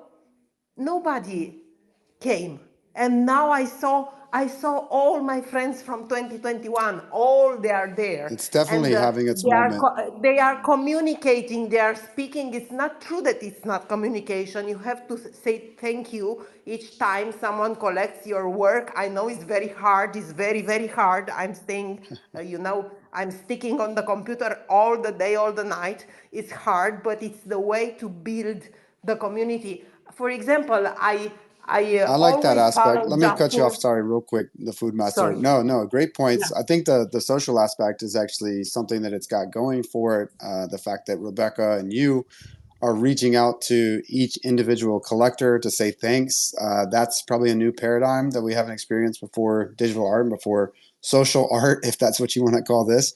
So I think that's great. I'm curious to hear a couple other takes just because we have constantly the stage so full. And I believe, Thank you so much. yeah, I believe we had a couple other Sorry hands. for speaking so No, much. you're good. You're Okay. good. Thank Thank you. you. No, valuable input. And I imagine if a token does get dropped, you're going to find creative ways to get the right people with a vault and do some creative things with that token. I'm not saying that can't be done. What I'm interested in is my artistic part, because I want to see, I want people to see my work. I'm putting also photography, also AI, with a new thing. The people that don't know what I'm doing, Good, good. because this I Sounds didn't Drop like show today. discoverability is working for you, which is I think the platform was Yes. designed and for. drop your So link on the in the comments. Drop your profile so people can check it out as well. But I do want to I will drop it now. not Thank cut. you. Of course, thank you for the input.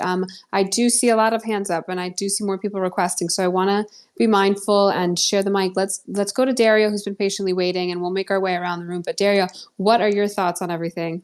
Hi guys, what's good? Thanks for having me.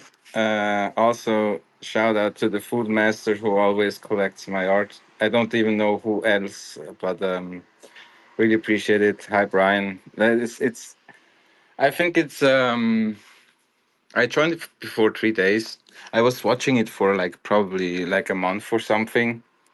Um, and I was also in Rebel, but I think it's different. So for me first it was like joining and see what's happening, and I see like it's it's made really clean, like the look is really clean, what makes it really different to Rebel. It's really smooth from how you can interact, and I see a lot of opportunities to actually build a lot of tools which help to actually kind of secure that the artists or the creators are not overdoing NFTs. I think it's a little different. I think it's, even if it's an NFT on base, I think it's something different if you mint an edition on Manifold. But I mean, at the end, if an artist grows really, really big, I think still also the small editions will hold value at the end. I I see it as a first, like for me as a collector and also artist who is already 4 years in NFTs and in this space. It's nice to actually support new artists you will never like kind of discover on Twitter, because they also don't have reach on Twitter or X or whatever. So it's a nice little ecosystem where you find new people and also can grow your audience a certain way. I think I gained over close to 1K like collectors or followers in 3 days, and also like 300 followers on Twitter, which is normally not usual.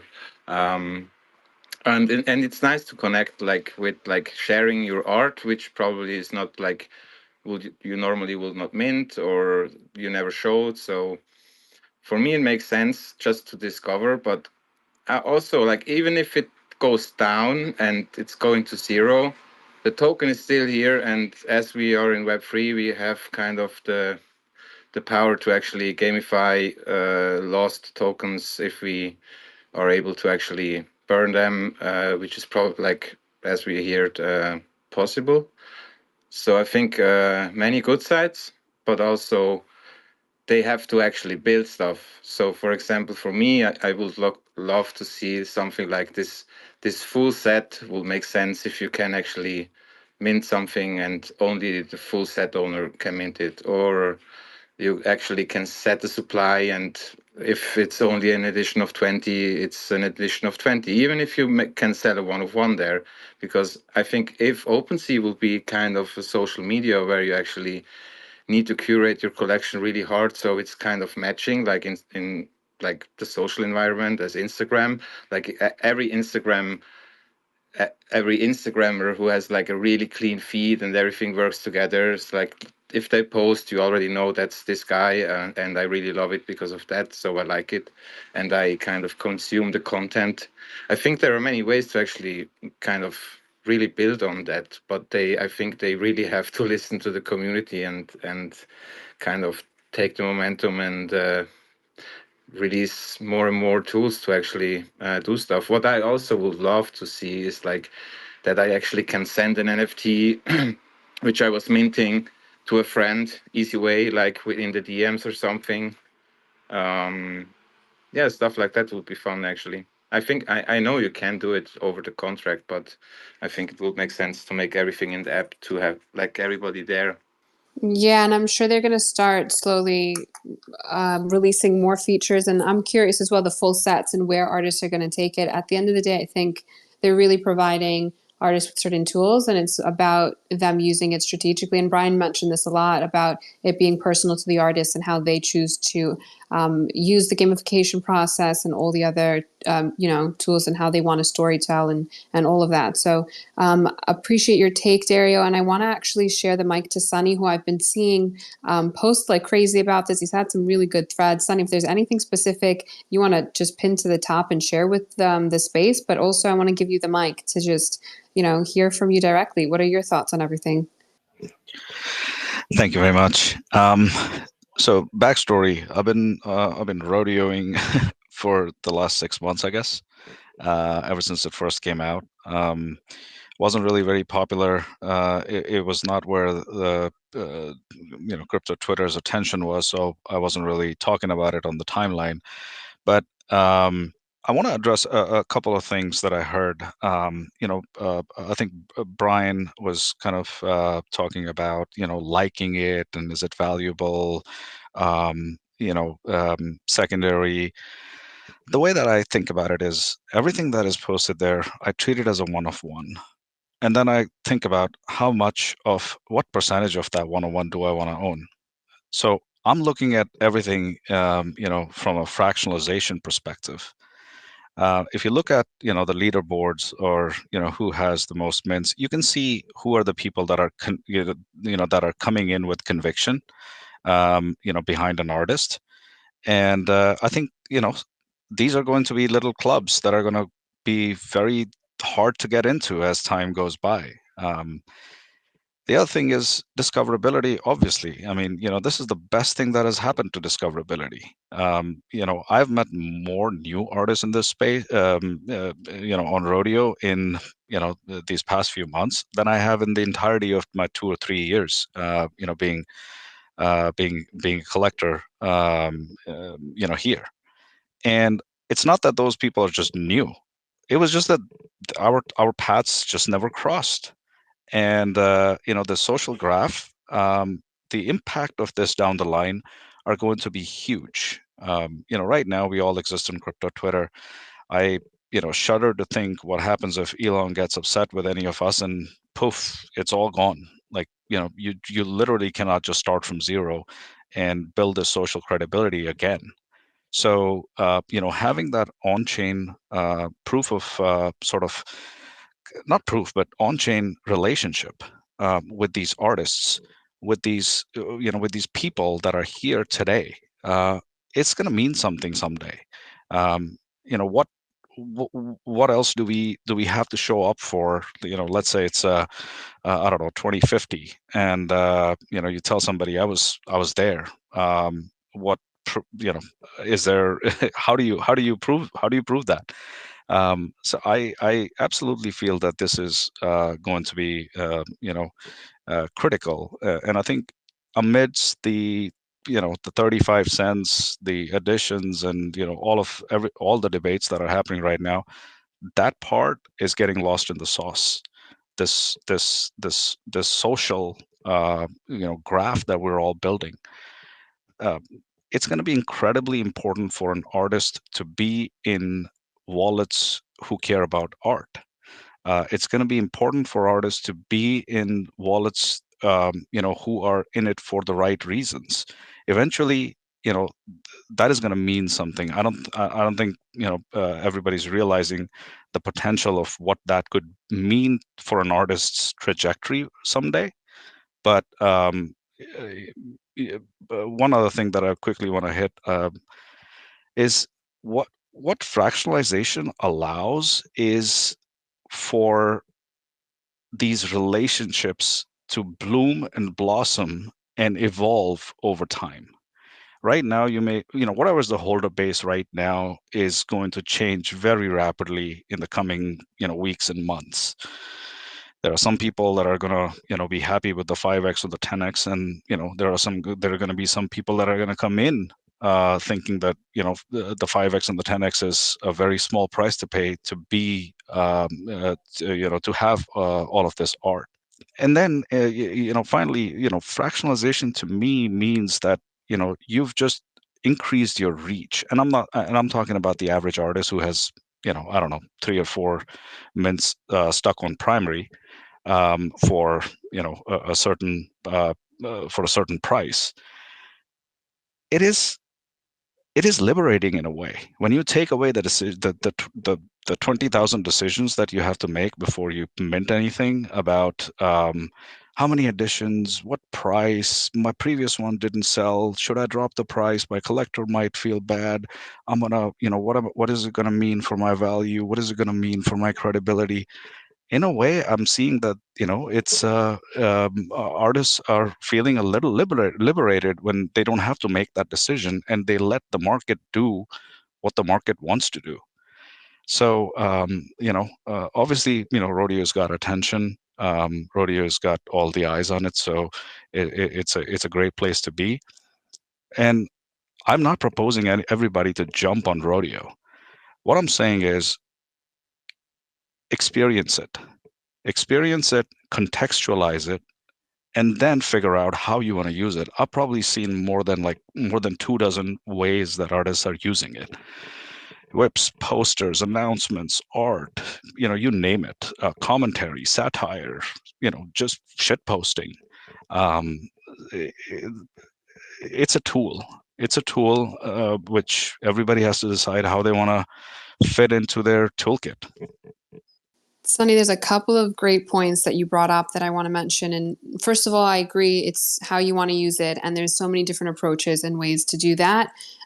You mentioned fractionalization, and I thought that was super interesting.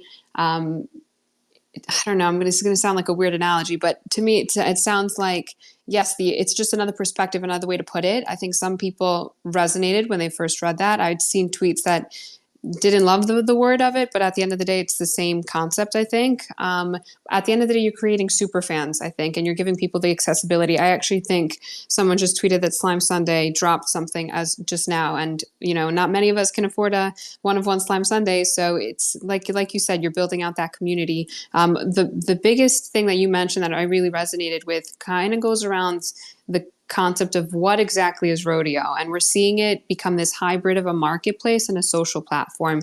And the fact that in terms of a social platform, you mentioned Instagram, Twitter, you mentioned Elon Musk, if something happens and we all get rugged, basically. And we're seeing Meta have, I think they announced the whole censorship conversation recently. Like, these are conversations that are happening in the real world today about, all of these conversations of who owns that data as well. And I think what we're seeing that's super special with rodeo is the fact that it is in our control, and it's not going to be something like specifically considering censorship. And I know in a lot of nude photographers that get banned and shadow banned, and then they can't get discovered, and then they're being hidden, and their account gets taken down, and then they're making a new account, and they're starting from zero all over again, just for the same like toxic kind of vicious cycle. And so, and especially these platforms that you can't even reach out, and there's no help desk.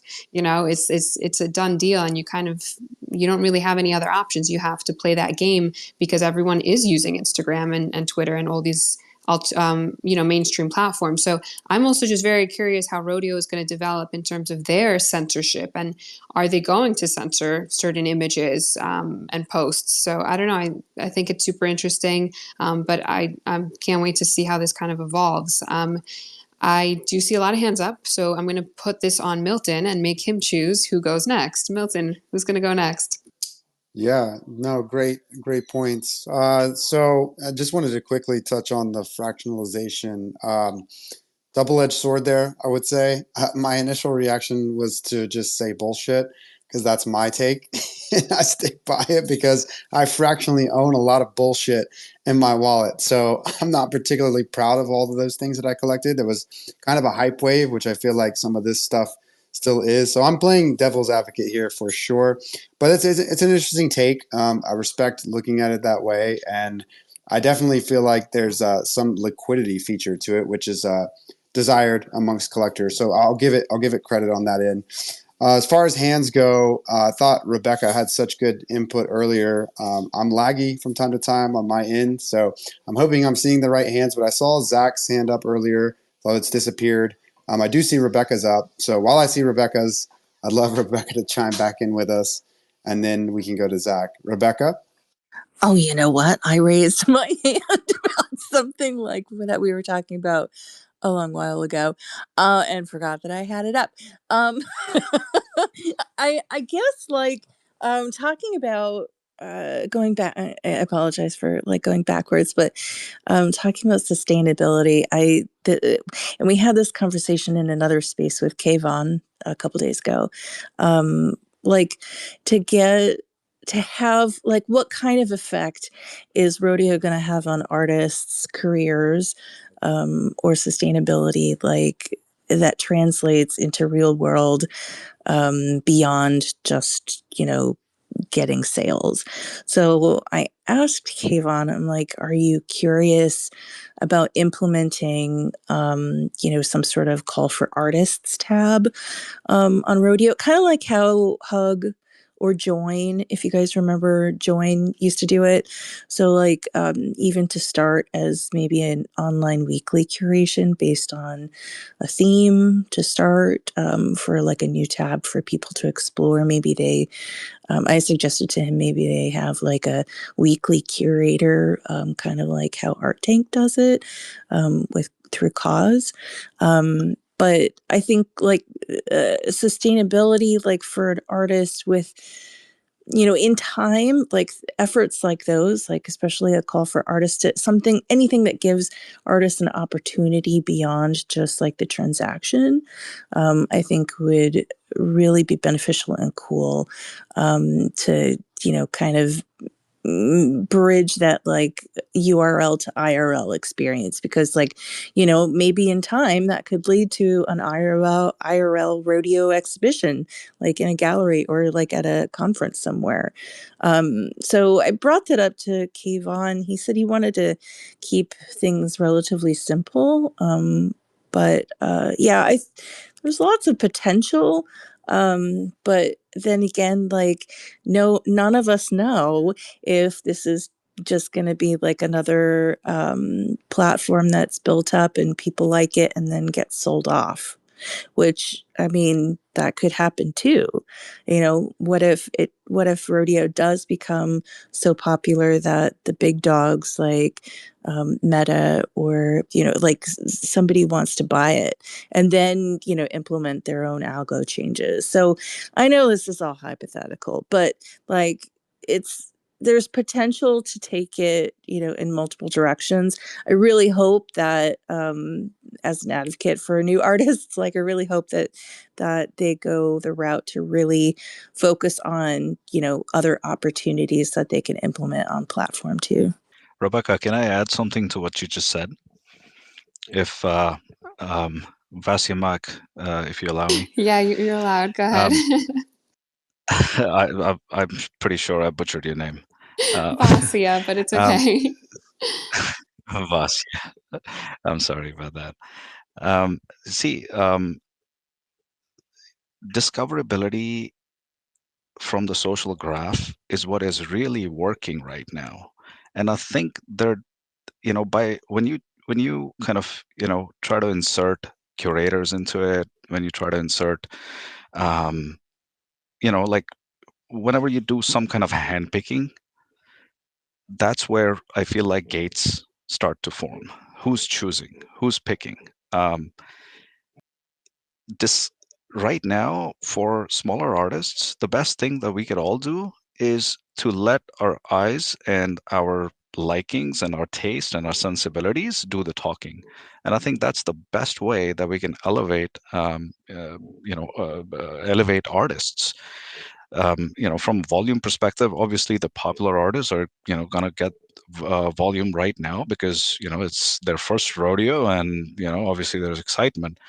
But I do believe that because it is kind of all under one roof, the smaller artists are going to get discovered later down the road. People are going to come back and look at, who's been here, who's, and I believe that those are the artists that are going to see their smaller edition sizes really blow up because you don't have mints in the thousands. You have, like 10 people, 20 people, 30 people who showed up when, they were there in the very beginning. And then people are going to discover them. People are going to, going to want to have it. So, and that's what I was talking about, kind of like these smaller clubs that will form around art and artists, which are going to be very hard to get into. I see those clubs already forming. I'm spending as much time going back and placing those 5x 10x offers as much as I am buying on the primary. And guess what? Up until a week ago, people were happy with 5x and 10x. Now I have several offers that nobody's taking me up on. I see NorCal in there. I see Zach in there. I see so many people I know, and nobody's willing to part from it. So, to me, it's to elevate artists that are unseen, unheard, or underappreciated. I think the proof is in the pudding. Now is just about showing your appreciation and collecting what you really feel conviction in, and you know like for me, I don't even know. I've been collecting for 6 months, and even if it all goes to zero, I'll be very happy with what I've collected.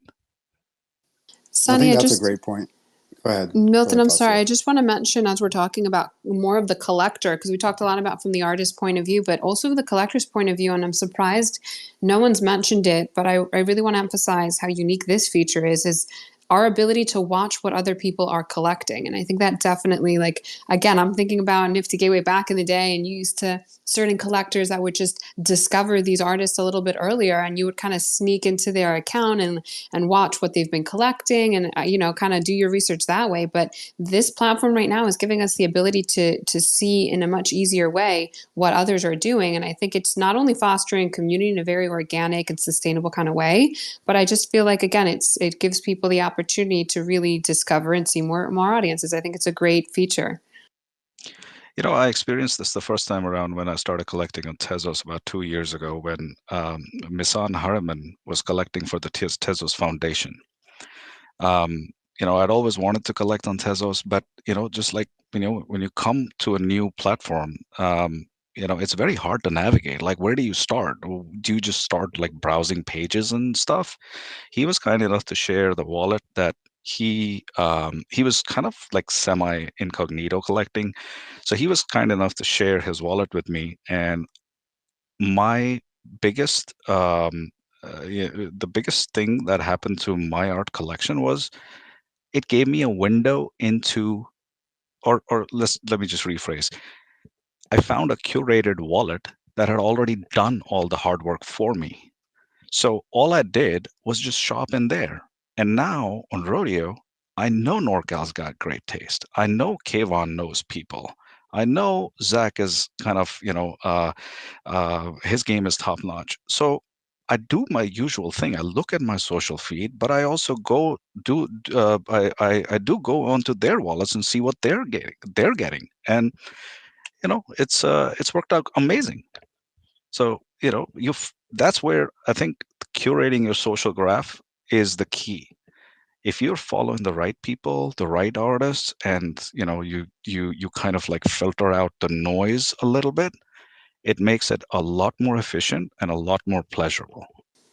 Yeah, and I think it goes back to some people were, I think, concerned about, oh, it's so cheap, you're just scrolling, it's so easy to just click and mint something. And I think some people were concerned about like minting just to mint whatever. But like you just said, it comes back to you're curating your own feed as well. And you not only have a grid for what you post and what you mint as a creator, but you also have that grid, the second tab, where it's a grid of your collection. So people can very easily, scroll through and see. And so I think it just goes back to, collecting mindfully and the counter argument where people are, again, concerned that it's so cheap and people will collect whatever. The counter argument is kind of like you're curating your own feed and it's something you should be proud of. And again, I think just mindful when collecting. I do want to, oh, go ahead, Sunny. Just very quickly before, no, good. Go ahead. Yeah. I don't know who says it's cheap. It is definitely not cheap. You've been in there I've for put in 6 probably months. Yeah. tens of no. It's like if I've put in like the amount of time that I've put in is probably worth a lot more than the dollars that I've put in. And even if I want to buy all the great art today that I want, I cannot. Why? Because time. I don't have the time. And that's where I think it kind of levels the playing field a little bit. You can't just show up with a bag and just, buy whatever you want. You have to be present in the space. You have to be, time is the scarcity. You have to be there in those 24 hours to be able to do this. If you're not, it's not cheap. It's not cheap anymore. So, it's a notion that it is cheap, but it truly isn't cheap when you consider the cost of time that you're putting in to do this. That's an extremely good point. And that 24-hour mechanic, Milton, I think you were about to just jump in and respond. Go ahead. No, I just wanted to come back. I wanted to mention to Sunny, first off, I came off very abrasive initially, and that's coming from a salty party of one that has bought lots of open editions in the past when they were hot, only for the artist to either walk away from the space or not service the collection properly. I think the discoverability is what you're really boiling down to, and that's what resonates with me. So the fact that people are finding new artists that brand new artists that have never crossed your path in 2 to 3 years of collecting really hits hard with me, because that seems almost impossible. As much time as we spend together on spaces like this, on X, in DMs and Telegrams, and all the groups that we must be a part of, like you said, being present is crucial. So that's huge. And also, HardArt. Yeah, go ahead. Yo, it's OG. How are you, man? Hey, what's up, OG? How's it going? Jump in, man. Jump in. Sorry, Good, I man. actually think that the point that Sonny just made was actually not to. I actually thought it was a brilliant point that I hadn't thought of, which is what he was saying is this feels a bit like a slightly less pressured version of late 21 and early 22, where like people would open up mints for like 10 minutes and shit, and you lived constantly like under this burden where it was unlivable. Sonny makes a point, I think, not to put words in his mouth so he can jump in, but I thought it was, I've been thinking and buying, I think I'm like the 18th biggest buyer on Rodeo, which isn't that much, but like Jack and Shrimp, I've been talking to extensively. But I think the idea that, hey, when you look at this, most metrics, whether it's Twitter or MetaMask or so on, firstly, when you look at any wallet number, you have to guess, like you have to look at active wallets separate. Sonny's point captures two things. One is people are active. Like I go on there now. I'm like, oh fuck, I've been dealing with some life stuff, so I haven't been as online. And like you have to be present at some sort of systematic rate every day, like once a day at a certain time or twice a day. And Sonny's saying, look, that time commitment is enormously valuable and a huge sort of investment for everybody. And so it's not cheap. And that to me is actually a very brilliant point that I hadn't thought of yet, you know? And so, Sonny, if I'm incorrect, but is that what you were saying? Precisely. Yeah, which is brilliant, bro. So I think that's a really thoughtful point. And it also means that when you look at active wallets on there, again, I'm learning from smarter people than me, but that assumes because look, the platform's been around a little longer. The first Jackmint where Shrimp bought 20,000 was, I think, if you look at the history, like before the recent rise, that was like an insane data point, like that was not in any standard deviation. Then it continued until the next Jackmint. And then, like, it sort of paced, and then all of a sudden now it's gone exponential. And so, what I think that means is people on there are active.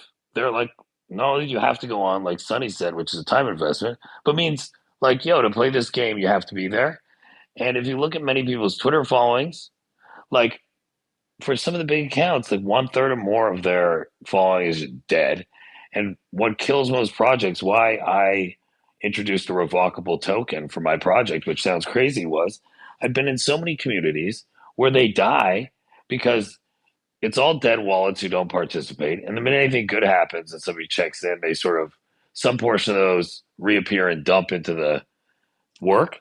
And so every project gets killed over time because projects and community require participation and commitment. And so I think these two things are sort of interesting mechanisms. Sunny's was new to me, and this second one is a recent thought that's come up in conversations with smarter people than me. I have some other thoughts on rodeo, but I just wanted to jump in because I think HardArt, I understood what you were saying. You were feeling bad maybe about something, and I think Sunny had made it No, a point that GM, needed to be recognized. no, I'm really glad you slowed it down and refocused us there because you're right. And hats off to Rodeo because this is something that Web2 brands struggle to do. Like to be able to get your users invested, to have that kind of retention rate. I mean, we see apps like Duolingo with the streaks or the fact that they have the reward points as well. Like these are all extremely important tools that they've, I guess, put in. And yeah, you're right. The time investment, I didn't even think about. Well, I think, like, look, as somebody who, I think people are quick to respond to things and feel quite emotional about them, which I understand because it seems like everything. But if you look back, I haven't been here forever, but since late 2001, many you have to remember that the people who were here the last few years, like, were fucking weirdos. Like, when I tried to explain, I'm an old fucker to like the person who is like, in case I have like a will, and I'm like, yo, you need to learn how to access this stuff, and to another person who was top 5 MBA at Harvard Business School with almost perfect GMATs. Okay, so not fucking idiots. And literally, I was like, yo, this is how you open a wallet and buy the NFT. And so, and they're like, fuck all this, like, buy like 20 minutes or half an hour. They're like, lost. Okay. So remember, we go into this, which is amazing. That's why I love all these fuckers in here because we're crazy and do stuff like this. But we went into this at a time when we're more than happy. When we want to buy a JPEG, we're more than happy to like expose ourselves to like global scams and attacks and have to set up like a fucking basically portable safe we're carrying around that is like self custody and a million other things that most like normies are like, what the fuck are you doing, bro? So what I think is happening is we talk a lot about, how the space is gonna mainstream. And as those who know me know, I'm just kind of like obsessed about this 24/7 and sort of work with many other people in the space who are trying. But one of the biggest hurdles is there's a combination of like little micro problems that together make it difficult to operate. And the history of the space with a massive bubble that blew up made it seem scammy or whatever, but it's sort of natural at the beginning of an industry, combined in this case with COVID and stimulus checks and NBA Top Shot. So what's the biggest problem? Problem one is usability. Nobody wants to have to like, you want to buy like on Amazon, right? Like, I always joke in life, we're all so spoiled now. Like, people go insane. Like, watch somebody if they have to make 3 clicks to buy something. They'll be like, "What the fuck? This is click. I gotta fuck." You know what I mean? That's what we're dealing with. And so I think the other thing that's been an issue, look, a lot of people in this industry are wonderful, and there's many people, and I hopefully I'm among them. I spend most of my days talking to artists and helping people and spending money to buy their art for free because I love this shit. But like, for stuff to be sustainable, there has to be ways that people that are not in conflict, like, guys, one of the most interesting things for me is I have this weird code, but when I talk to Jack or OSF or Shrimpdo, they're like, all this stuff I see those people do, like, that seem extreme to others, like, Jack took his royalties to 0, which is fucking, insane in some ways, but I get it. So you have to be able to reward people and take money in this industry in a way that, in my opinion, like, doesn't soil you. Like, the only way when I work with an artist, I say, pay me whatever you want. That's the only time. And so what I think here is rodeo, again, let's start with, it's one tool. It's one new tool that is giving us a great perspective on things that work and combining past learnings into a format that's better. And whether we don't like the price or not or whatever, people are talking about art. They're buying art every day now again. Like, talking about artists, the big issues like artist structure, pricing. To me, that's a great day when we're not talking about if, like, some ape derivative, whatever the fuck is being degen, like, flipped, or, fart face. Crypto dick butts. What? I like crypto dick butts. I got an OG and a crypto dick butts rule, bro. So you won't catch me on that one. But so what I think is, just like AI is a tool and people are like, AI is the worst, or like, you have to have a framework, I think, or I've learned to have a framework that has, when I had old frameworks didn't work, a framework that has generally worked for me is like, this is just another platform and tool. There's been many attempts. So what's good about this and what's bad? And remember, step back. We are in an industry that had an explosive start. I think we did 3.5 billion of digital art in 21. It was down to 1.3 billion in 23. I don't know what 24 is yet. RD is the master of all that shit, I'm sure. But like, and one artist was like a third of the market. So like, our market's tiny. Almost every business model and project has failed. 99.9. The ones that have succeeded, there's a few standouts, but we're still early. It's only a couple years in. Like, you can't define success in most things. Like, when cars started, there was thousands of cars companies. When bicycles started, thousands of bicycle companies. Trains, thousands of train companies. Like, shit takes a while to figure out how the market works. And I'm old. I remember when the internet started, everyone's like, it's going to change the world in 99. I'm like, yeah, but it's going to take like 20 years, 15, 20 years. And 15 years later, it was standard. Like, in 2012, it wasn't standard for people like date online. They were like, that's so weird. In 2015, like, everyone I know, like, met somebody online. Their life was all online. Oh, do you mind if I ask you a question? Yeah, you can shut me up. Yeah, Sorry, no, because I actually want to pick your brain about this, because you bring in a different perspective, and I'm glad you kind of mentioned the mainstream all over again. We touched upon it earlier, but what I'm not seeing, and I guess this is directly for rodeo kind of to answer, but how do you explain this to a normal person? Pick a normal person off the street. Like, there's platforms that exist that are more subscription based. Like, so obviously people have been comparing it to Instagram. I don't really remember names, but there's other platforms that are subscription based where you can, even not even Web3 native, like regular Web2, like, not OnlyFans, but like, there's other photography. I'm thinking of photography Mike 3 got platforms. that one already. But I'm thinking specifically about like photographers that get really, censored on Instagram. And so they default to these other, maybe not as big alternatives, but people can tip the creators. So it's a similar concept to this. So how do you... Like Patreon. Somebody else should Patreon, talk. that's it. I So feel how like do I talked too much. So. Yeah, open to anybody. But how do you kind of compete? How do you compete with platforms like Patreon and stuff that exist that to me are kind of like, do we have to sit here and explain blockchain? Is this the solution and how we're going to bring this to mainstream?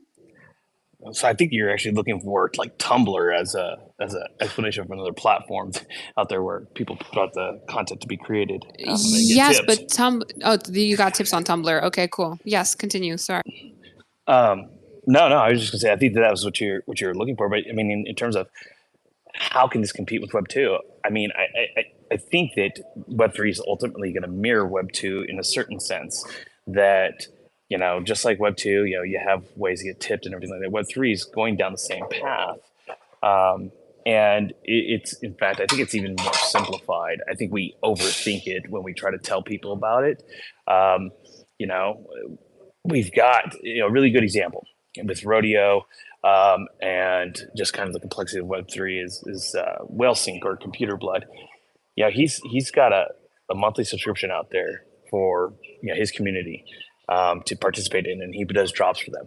And then he leverages things like Rodeo and other platforms to put out content that may be on a smaller scale, may be appropriate for editions, and then leverages the utility of that to create mechanisms for like burning for a special edition or burning for something new, an airdrop, things like that. So those solutions out there, they actually mirror activities that people do in Web 2. We just don't talk about them all that much, but they're spread across tons of different tools.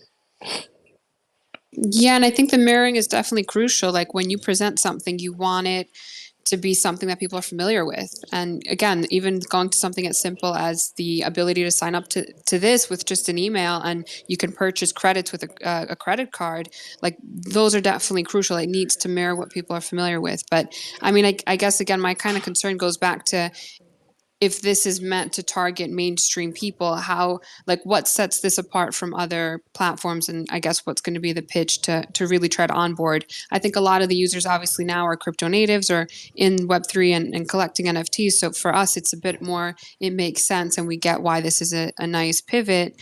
Yeah, I mean, this is an open-ended kind of question, but. I think that you're dealing with, the answer to that question depends on who you're talking to. So I think the hook for Web two community, like people out there that want to get onboarded on this, is twofold. Number one, the quality of content that's going to be put out by artists in this space, in my opinion, is going to be superior to things that you see on like Instagram and whatnot. You have a lot of people who have spent a significant amount of time in Web three, artists specifically in the digital space, that are putting out wild and amazing things every single day, and you're going to have access to that at such a low barrier to entry. I mean, you think about your average retail buyer out there, getting to have access to artists that you otherwise would be way outside your price range. That's a hook for Web two. In addition to that, it's an entryway into crypto. Like it or not, it's what it is. It's small exposure, gets people in, and gets them familiar with it. So I mean, that's a hook for your Web two community. I think that for your Web3 community and existing artists, I think the discussion is a little different. And this is really, I'm going to highlight a couple of things, but truth is everybody's kind of been talking about all of the important things. But so let me offer a couple thoughts. So on the social factor, here's why rodeo is going to blow the water out of X from a social standpoint. X leverages an algorithm that caters to time spent on the platform. So the content that you put out there, if it increases the time that people spend on the platform, you have greater visibility. That's not the case with rodeo. Rodeo's model, is art centric, content centric. So if you're creating and buying and participating, you have more visibility. So that is a significant difference in the way that your social narrative is being built out. When I go to, we talked about, or previously others were talking about seeing artists that they've never seen before. That's why. It's because they're not looking at who's staying on the platform the longest, who is bringing more people to it. They're just saying who's out there creating, who's collecting, who's participating, and by extension, you're seeing the people that you're associated with do that same thing. It's all about the art. So the more that you create, the more that you collect, the more that you participate, the greater the visibility. That's a big thing from a social standpoint. But I also just want to throw out that there's three perspectives that everybody needs to think about. So you have your traditional collector, you have your artist, and you have a retail buyer. Okay, so for your artists, we talk about the social aspect being beneficial. We have visibility, greater visibility. We're able to get our stuff out there. Clearly, rodeo is fulfilling some need because it's successful amongst artists so far. So, I mean, there's a lot of positive elements to that, discoverability, all of those things. For retail buyers, this is great. I kind of highlighted it earlier. I get access to people, artists that I otherwise never would have. That's huge. But for your traditional collector, your one of ones are never not going to be the grail. You still, if you're truly wanting to, make your mark as an artist, you need to be putting them out there. And you can leverage tools like Rodeo as an entryway to onboard people into community that might direct them to your one of ones and gain more traditional collectors. So it's very complex, but there's lots of perspectives. All of them I think are net good. I don't think you have to worry about scarcity. Editions are not new. We've all been around editions for a while. Scarcity of the one of one is whatever you make it, because the one of one is always unique. So, it's really incumbent upon the artist. I just wanted to jump in, and specifically, I find it interesting that you use the word grail and you reference one of ones as grail, because I found it really compelling that when Rodeo, they had a post and it was pinned up to their X account for a while, but they literally, the tagline in the video was every 24 hours, artists are dropping grails. And I found it very interesting that was the term that they chose to use, because I think there is a separation between the one of ones being the grails and these just being more of that social kind of currency and all that. You mentioned a couple of different good points, and some of them we've actually touched upon as well. I do want to make sure we kind of start making our way around the room, and that way we could also rotate through, because there's a couple of people still requesting that I will get to in a second. Zach, I know you had your hand up. Thank you for being so patient. What are your thoughts on today's convo? Yeah, nice to be here with everybody. It was nice to hear OG's thoughts for the first time. He's somebody who I just found on the platform, and a little bit about my experience. He made some purchases. And Sonny, I've been kind of side by side, since the beginning of my journey, but definitely on Rodeo. And for me, I've collected 6,500 pieces maybe on Rodeo. So I've been there for a while. I don't buy in the volume that some of the other collectors buy, but I buy it's a vast, vast collection.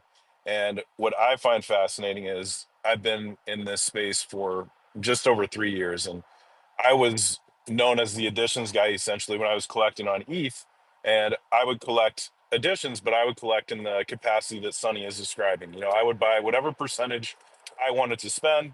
I wasn't able to necessarily buy one of ones at those prices, but I was able to buy a lot of editions, and that was happening on ETH. Eventually, when funds were lower, and I'm still following the art around that same time that Sonny's talking about with Misan and with the Tezos Foundation and everything that's going on there. I found it fascinating. And it's like, wow, this is a blockchain based on editions. And I had no idea that was all going down. So I joined Tez. And what was special about that was people are collecting for the art. It wasn't necessarily, value-based collecting. People are truly collecting what they love.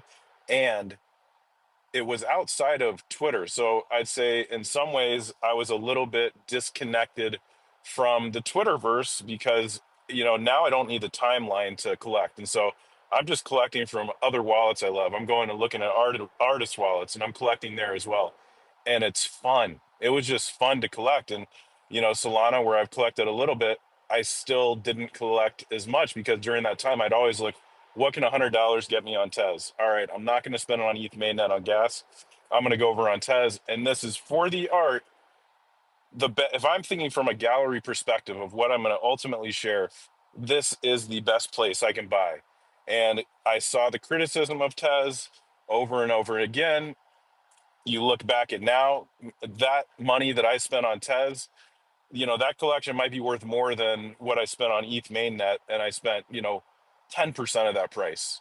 So move over now, and then like 11 months ago, I took the plunge, and around the time DGEM was moving, I went over to Farcaster. And so I've been in the trenches on Farcaster, fairly disconnected from much of the community, the art community on X that I built for 2 years. But for me, I was sharing art that I'd collected, I'd never minted, and I was sharing art that I've collected on X. I'm not getting paid for it. I see, wow, I can get paid in DGen tips for just sharing what I collect. It made a lot of sense. And so I've been building that community. And then Rodeo came out. And Rodeo was this fascinating product. And I listened to this podcast, months ago from Kahlo with Kayvon. And he described it as this social platform, and it's built on the Farcaster rails. And so I already had this social graph there, really interesting. And then I think what's interesting is it's this referral system is super cool, where incentives are aligned between collectors and artists, and it's different than anything we've seen. So in my opinion, Rodeo is the best model that we've seen, and where it gets interesting is where it scales. And what I'm loving is that now, after 3 years, I'm seeing a reunion of the artist community that I built on X, which is also essentially the art market. Because while I was on Farcaster and there is a small artist community, as a whole, the artists are kind of like, I'm not gonna say second class citizens, but they're not. It's really a community of, it's about building. It's about look, and that's the power of Farcaster, that only a product like Rodeo can come out of that sort of environment. And it just seems like the perfect world, where you have the art community of Tez is now here as well. And then you have the tech and the rails of Farcaster all merging together. And so I made the conscious choice yesterday to release my Genesis, not on Rodeo, in general. 3 years I had never released my work, and never going to be a perfect time, but I did it yesterday. And I think that going back to what Sonny was talking about, and Vasi, I think you mentioned as well, talk about the social graph. I had 650 unique collectors. That is fascinating to me, and that is an on-chain footprint, and that's one post.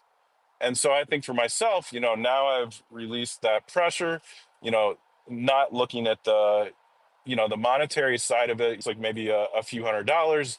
That was not the significance for me. There's also flexibility.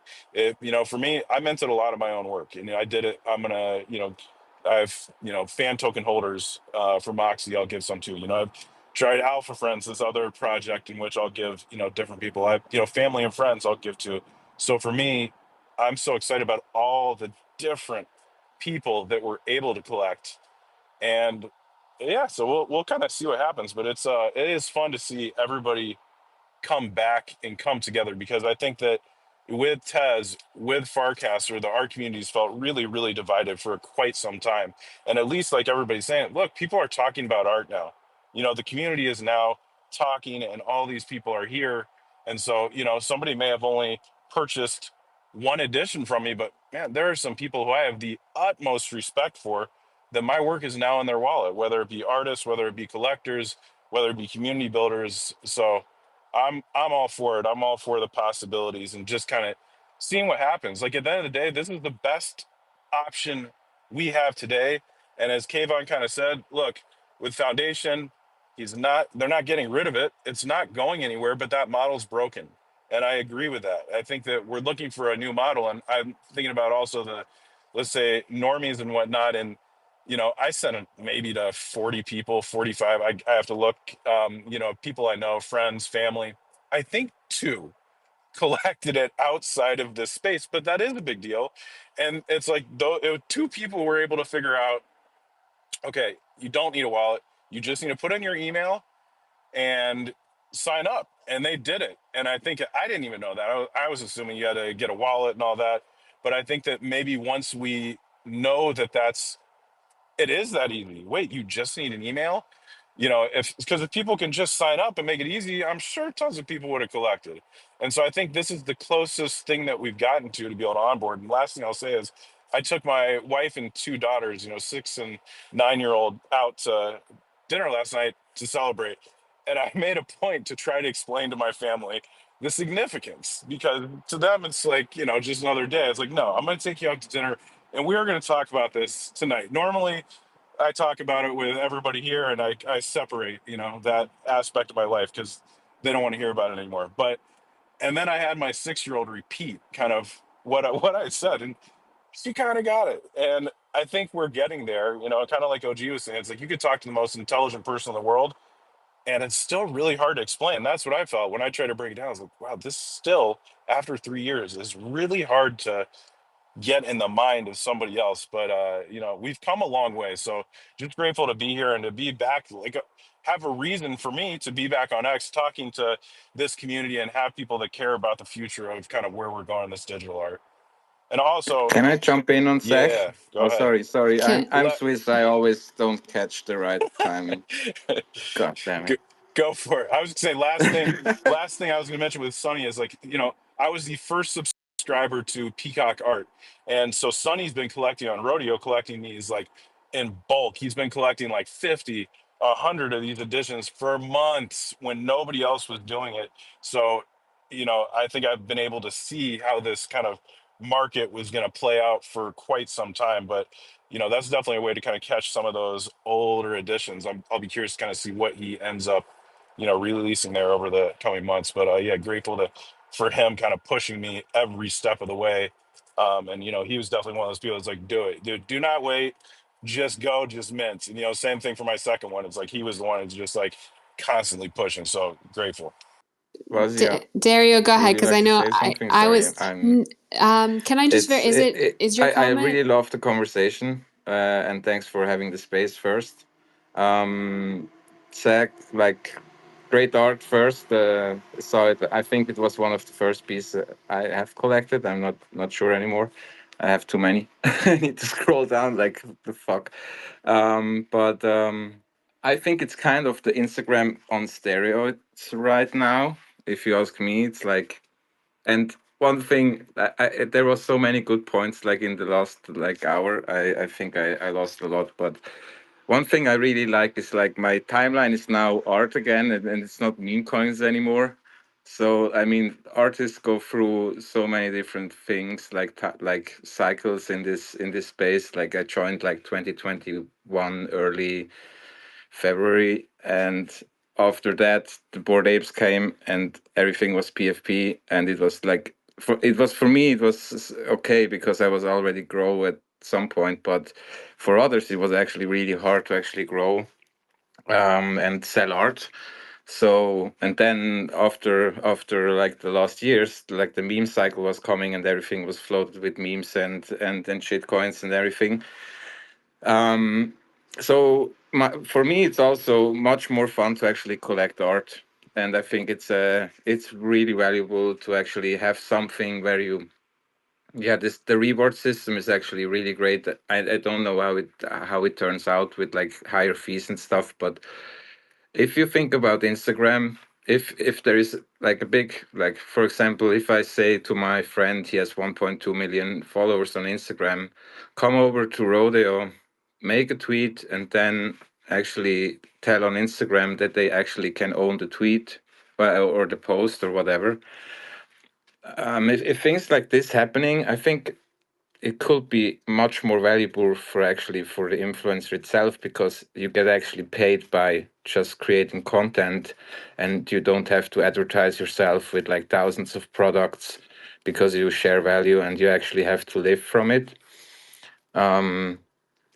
Yeah, I think and also like this kind of the fractionalized aspect of like, if you like to have kind of more of the supply, then you just mint more by yourself as an artist. That's a good option, because you actually can also just burn it at the end, right? So you can just like save forever 300 are burned, so the edition is less now, and have kind of more yeah, kind of control over the supply. I also saw some comments on Rodeo where they actually say like, I would love to actually cap the supply when do they do the feature. And I think like if things take really off, if they release a full set feature, I think that will pop all the old, like how you can push the old, the older stuff which was posted.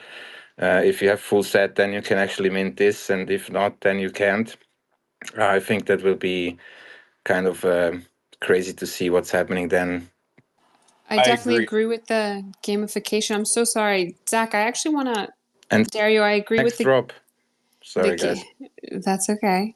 I agree with what you're saying with the gamification, but I do want to circle back to what Zach said, because there's a few points I just wanted to directly comment back, Zach, and I'm glad you waited because you brought up a few good points.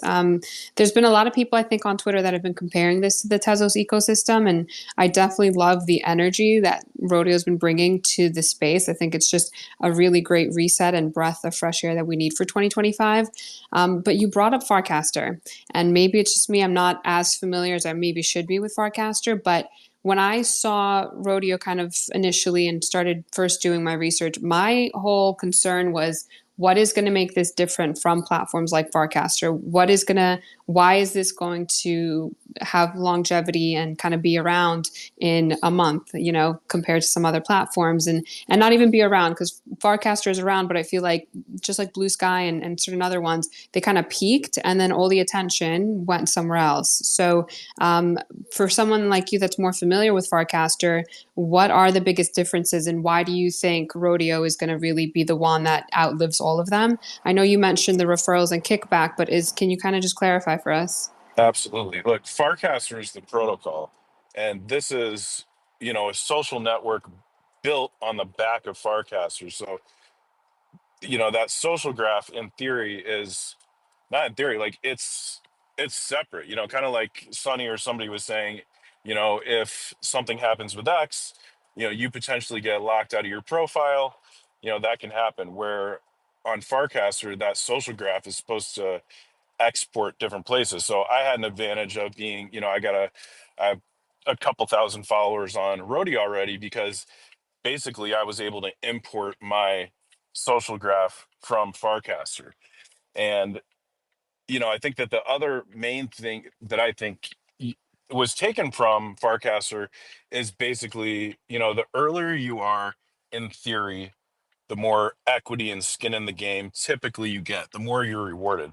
Whereas I feel like, if we were posting, I said I was sharing art on X, I'm not necessarily being rewarded for that in any way. Or, you have a big following, often they catch you, and then it's hard. It's hard to kind of maintain. They have the ability to throttle you.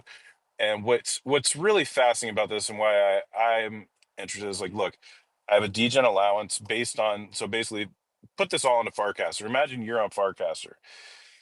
You're a channel host. I'm a channel host, so I host multiple different channels.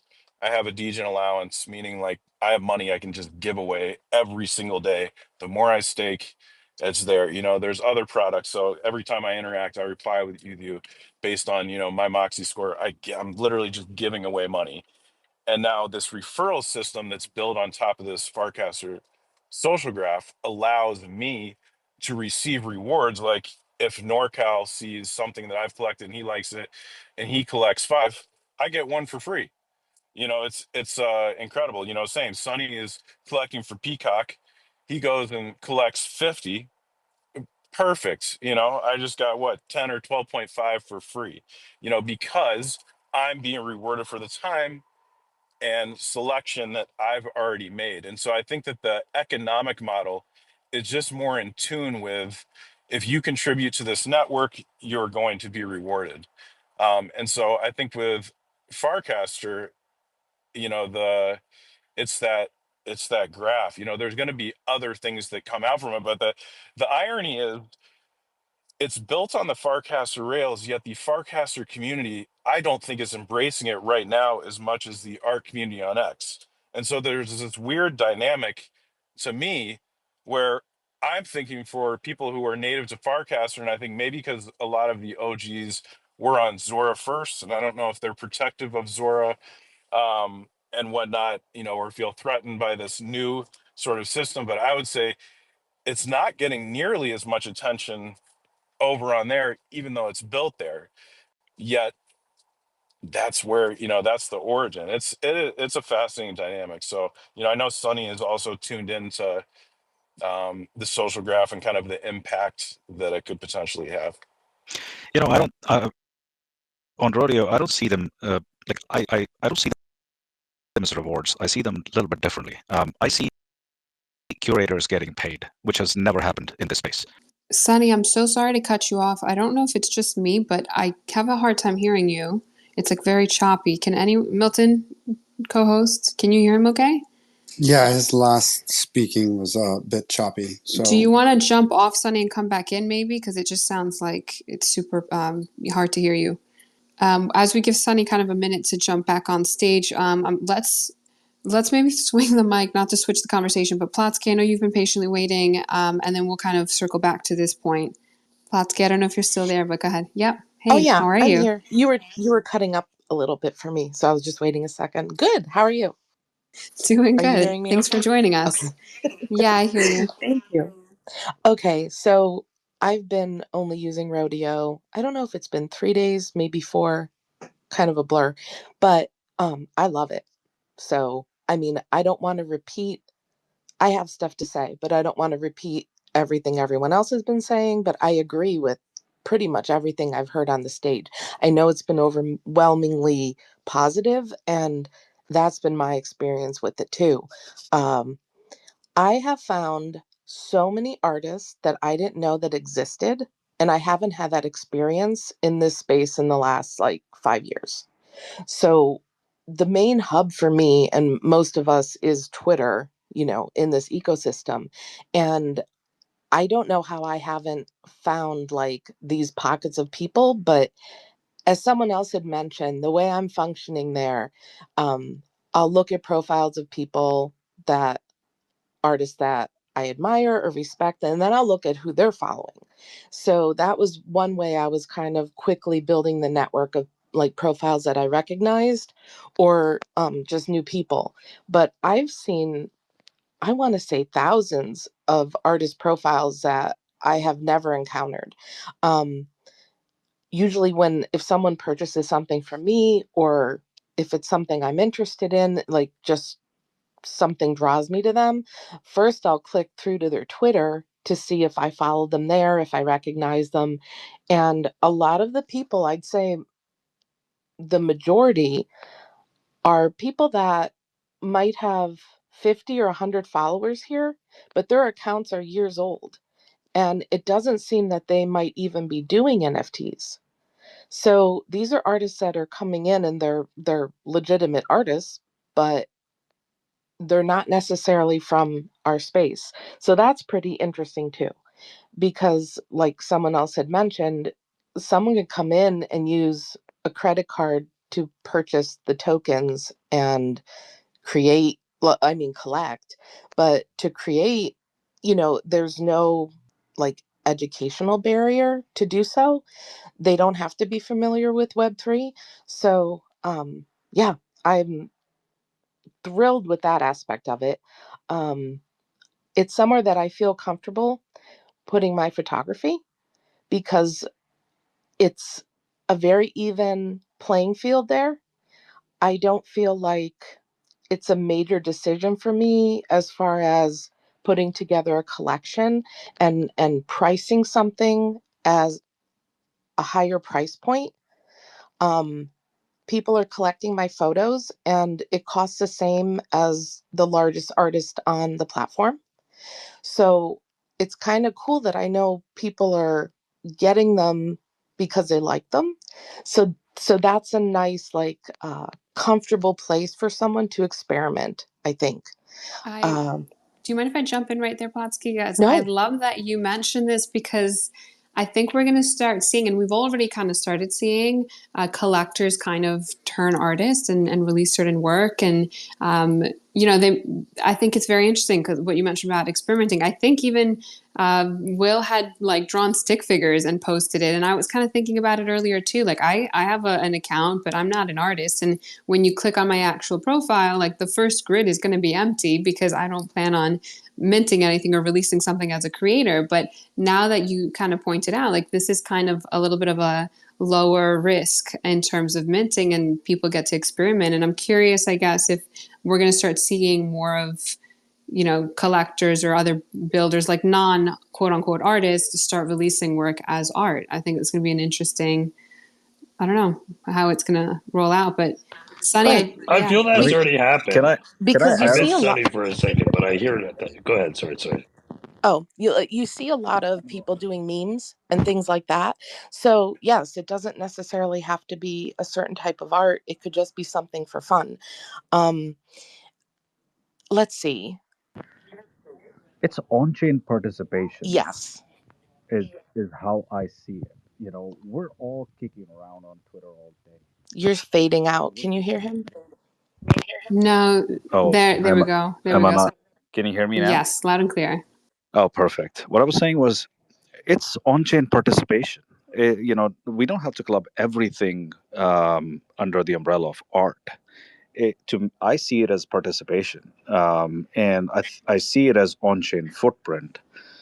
Um, it's just a different way of thinking. I think we've all been led to believe that a wallet is a sacred thing, and it should be treated and revered. I don't see it that way. I see our wallets as a proof of our on-chain participation in this digital economy that we're all kind of building and creating. I treated my wallet as like this sacred place where, oh my God, like should I mint this? This is not art. I've gone beyond that. I think a wallet is like a credit card. You have like all kinds of purchases in there, but eventually, when you think about art, it has to be curated outside of that wallet and into some other wallet. That's kind of how I see this phenomenon of people minting what might not necessarily feel art. I don't think that it has to be clubbed into art, and I think that's where people try to put labels, like whip, poster, postcard, art, I don't know, whatever have you. I don't think we need to label anything. Let people decide what it is. Maybe it is just a GM in the morning. Maybe it is a poster. Maybe it is an announcement. Hey, who knows? Maybe it is art. I think that labeling is kind of creating this misnomer that only art can be on chain. And I think with base being very low cost, I think we're going to see a whole lot more of this. And can I just continue Yes, that yes, thought that from I had before. unmuted? Go right back to Oh, that. Go ahead. before I forget.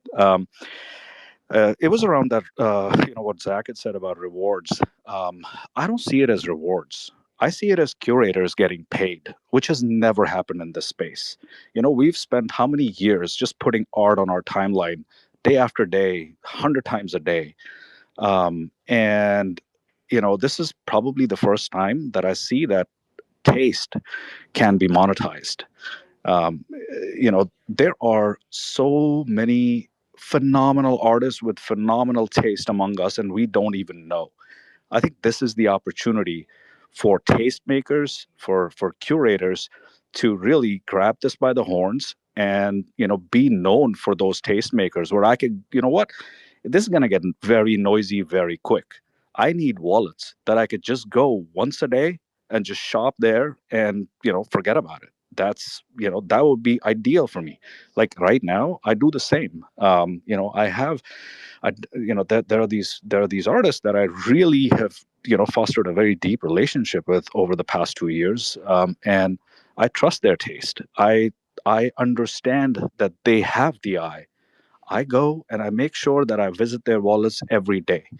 And trust me, like there are editions. There are right now editions from the past that are 5 deep, 6 deep, which I feel are masterpieces. We've just not had an opportunity ever to see it because we've treated minting as this sacred act where supply, demand, previous mints are still in primary and all that shit. This art would have died in a hard drive. Guess what? Now it is on chain. That's huge. Can I jump in really quick and talk about that for a second? Yeah, That's something go, I go. wanted why I came up. I came up because like the beauty of like what's going on with rodeo, like I've been on rodeo since June. I did nothing with it. I didn't collect. I didn't mint. I didn't do anything because like at first I was like, I'm not giving away any more freaking art, man. I'm not doing it again. You know what I mean? And then I was like, and I saw the kind of like this rush to come back and like a lot of bigger names coming back, and then I started reading other people's posts about like why and how and where I'm doing things on radio from other people, and I was like, okay. When I put all that together, I was like, all right, that's cool. And you know, I've always had this dream of like being like this cyberpunk artist. I grew up on this shit.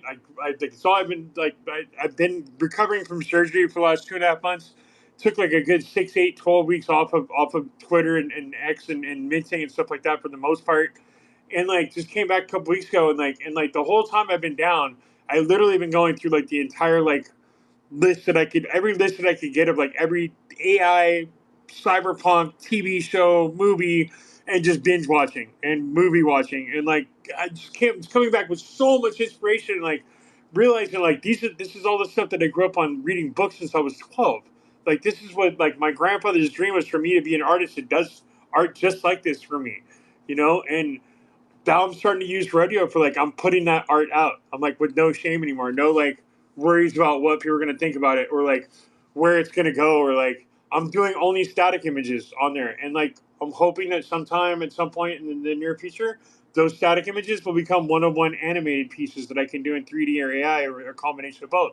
And that's the way I'm experimenting. That's my plan. It's so much fun.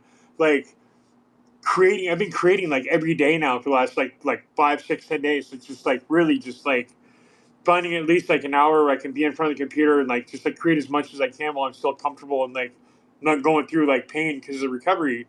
And it's just like I'm excited again for the first time in a long time, you know, like and because of that, like I sold my first super rare piece, my Genesis on there. Like I mean, things are going good. Like I'm like, damn, I'm surprised. Like, but I also know that it's like because people have been noticing like what I'm doing over here on radio and other platforms and like Remix and things like that. You know, because Remix is like kind of the same thing going on that like you can like collect in for free or you can tip people.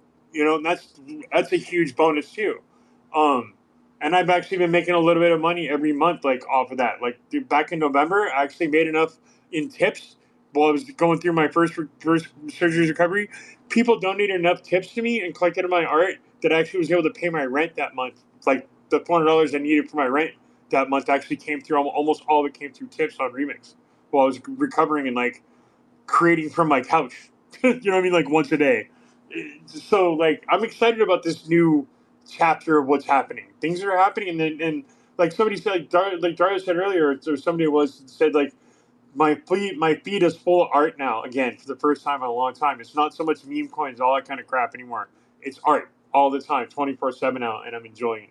So that's my 2 cents on the whole thing.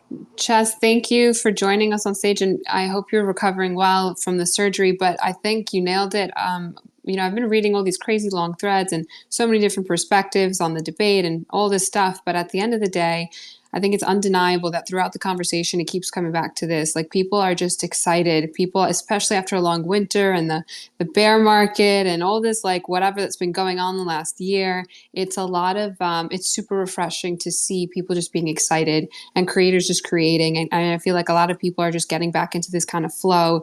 And at the end of the day, regardless of people's, opinions on rodeo, I think it's undeniable that they're having this really big impact on the community. And that's at the end of the day what I love to see the most. And that's what makes me very excited and bullish on this type of platform. So thank you for bringing that up. And again, just speedy recovery. But congratulations on all the success. And hopefully we do start seeing artists that are able to translate the sales into other platforms as well. And it just continues to build their momentum, build their own personal confidence and excitement. And it'll trickle into other aspects of their creative career. So that is awesome. Okay. Guys, we are on the 3 hour and 31 minutes on the dot. So I am going to say I'm running out of steam. My coffee has been empty for a very long time now. So I want to be respectful of, obviously, to everyone that wants to kind of contribute to the conversation, and especially to those that have been waiting so patiently. I'm going to swing the mic really quick around the room, and then we can kind of start winding it down. But I appreciate everyone that's been following and listening, and I see faces that have been here since the beginning, so you guys are really homies. I appreciate it. Steve, let's start with you, and then we'll make our way around the room to make sure we hit up everyone that has hands up. Thanks. And let me know if my mic sounds rattly. It does. Is that? Can anyone else hear you? Okay. I think it's the whole space. But I'll be brief. Collectors turning artists. It's so great because I've been collecting collectors' artwork for years now, and I'm seeing a lot of them jumping on this rodeo thing, and it's fun to just collect those and send them to my little art gallery vault. And I think there will be classic rodeo editions, just like there's classic editions that, I mean, classic in terms of like things that people talk about in 5-10 years.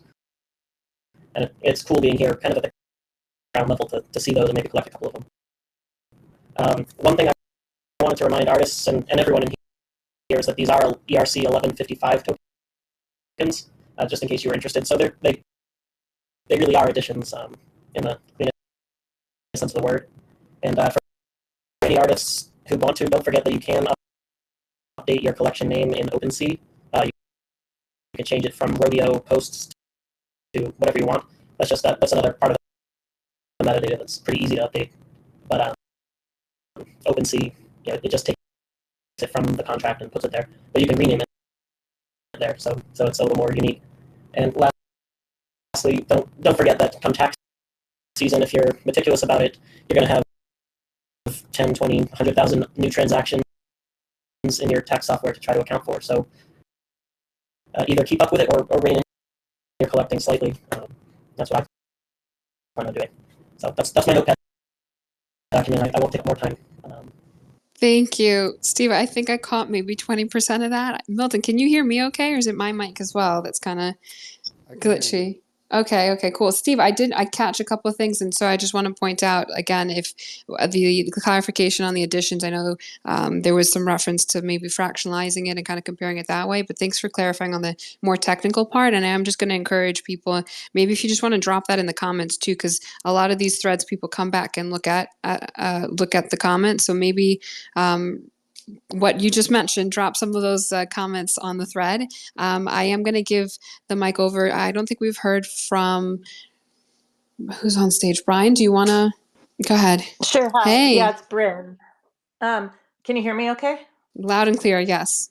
Okay, yeah. So sorry, mine may be, it's not necessarily off topic, but you know how you wait so long and then it feels all good, a little all different. good, girl. You're good. I just wanted to share super briefly my experience because I totally know this space has been going on forever. But first, thank you, because I feel like it has been incredibly helpful as an artist and someone who does my best to collect as much art as I can. But Zach up here on stage was trying to get me over here on rodeo for quite a while, and I've been dealing with like a pretty severe concussion for over 2 months, and I like couldn't add things, and I was just sort of overwhelmed and like, oh, I can't do another app. And then I finally got on it. I think I've been on it 11 days. I've collected, let's see, I'm very close to 900 pieces, and I'm pretty addicted. And the one thing I wanted to share too is like for anyone who, obviously as artists, we all have to do what's best for us. And I have to totally admit, like, I don't know if anyone saw this, but when this all started kind of taking off, I was super opposed to it. And I even like posted on a spicy post on Twitter, like, just, I did not think this was a good idea. But the more I looked into it and saw how it worked and stuff, I thought this is so fun. And since actually getting on it, I think I've posted about 9 things. I kind of post like one a day, and I'm just having so much fun. And I just wanted to encourage artists to try different things. Like I'm kind of doing all black and white monochrome works over here, sharing a lot of stuff that like I just wouldn't share normally, or just fun things that I enjoy. And some of it's will be related to the real work I have on Super Rare and everything. And But some isn't. Some's just fun pieces that I just wouldn't share anywhere else. And two things I've done just to like encourage, and I'm honestly not super creative, so I'm just really enjoying this. But two things I did is one, I had dropped a recent piece on Super Rare, and it's of grizzly bears. And so then what I posted yesterday on Rodeo, or minted yesterday on Rodeo, is a video of like a really short video of those grizzly bears to just kind of connect it to the piece, but be totally different. And knowing that basically whoever collects that piece can have any of the videos that they want, you know? And then the other thing I did is I just put out with my post today that on my 15th post, I'm going to do an actual manifold ETH edition to everyone who's holding a full set from me. Because I think that's, you know, I know we're talking about these being small priced and this and that, but I can't tell you how much I appreciate people who have collected each piece from me so far. And I want to share value by like actually giving them a piece of my work that's on ETH and, you know, on main ETH. And just, I'm trying to kind of just think outside the box more of how to play with this and how to use it. And I think the biggest thing, which I've heard a lot of people say, is that I'm just having a ton of fun. I've been really busy trading meme coins and all in that whole world. I've been working on, I've been able to be kind of full-time over here because of that world. So I'm very much enjoying that. But like being back in art and just having fun and being able to afford to collect just multiple pieces, anything that I love, to just click it and get it is just so much fun. So just thank you for this space. Zach, thank you for getting me on Rodeo after my spicy not wanting to be on originally. And I really enjoy it, and I really love that this could be a way to get more people just involved. So that I just wanted to share that and encourage artists to just do different things. And seeing Rebecca on stage still too, I love this project you've done. I am like, I was literally trying to figure out where your posts were, and I was like, how am I going to find them now that there's a million people on here? But I love that you've done that, and the stats you shared and everything were just fantastic. And anyway, just having a blast. Really appreciate this space. Thanks so much. No, thank you for coming on stage as well and kind of contributing and being so honest, because I think many people may have been a little hesitant in the beginning, but I'm glad they kind of dabbled and got their toes wet. And at the end of the day, I think it's it's just a matter of kind of spreading the word as well and sharing that experience that is going to get others to open up as well. So thank you. Rebecca, again, girl, we're waiting for updates on your social experiment. I'm really excited. We're going to hold you to it. And I think we can wrap it up with Plotsky kind of being our last comment before Milton and I give a few key takeaways. Go ahead, Plotsky. Thank you. Two quick things to wrap up what I was saying, kind of touching on before. If anyone's hesitant or on the fence, I want to say about using this, I've really found that the stellar amount of artists that are there, that it is very valuable for your social network. I'm finding it very easy to connect right back to Twitter, check their account, follow them on Twitter, and follow them there.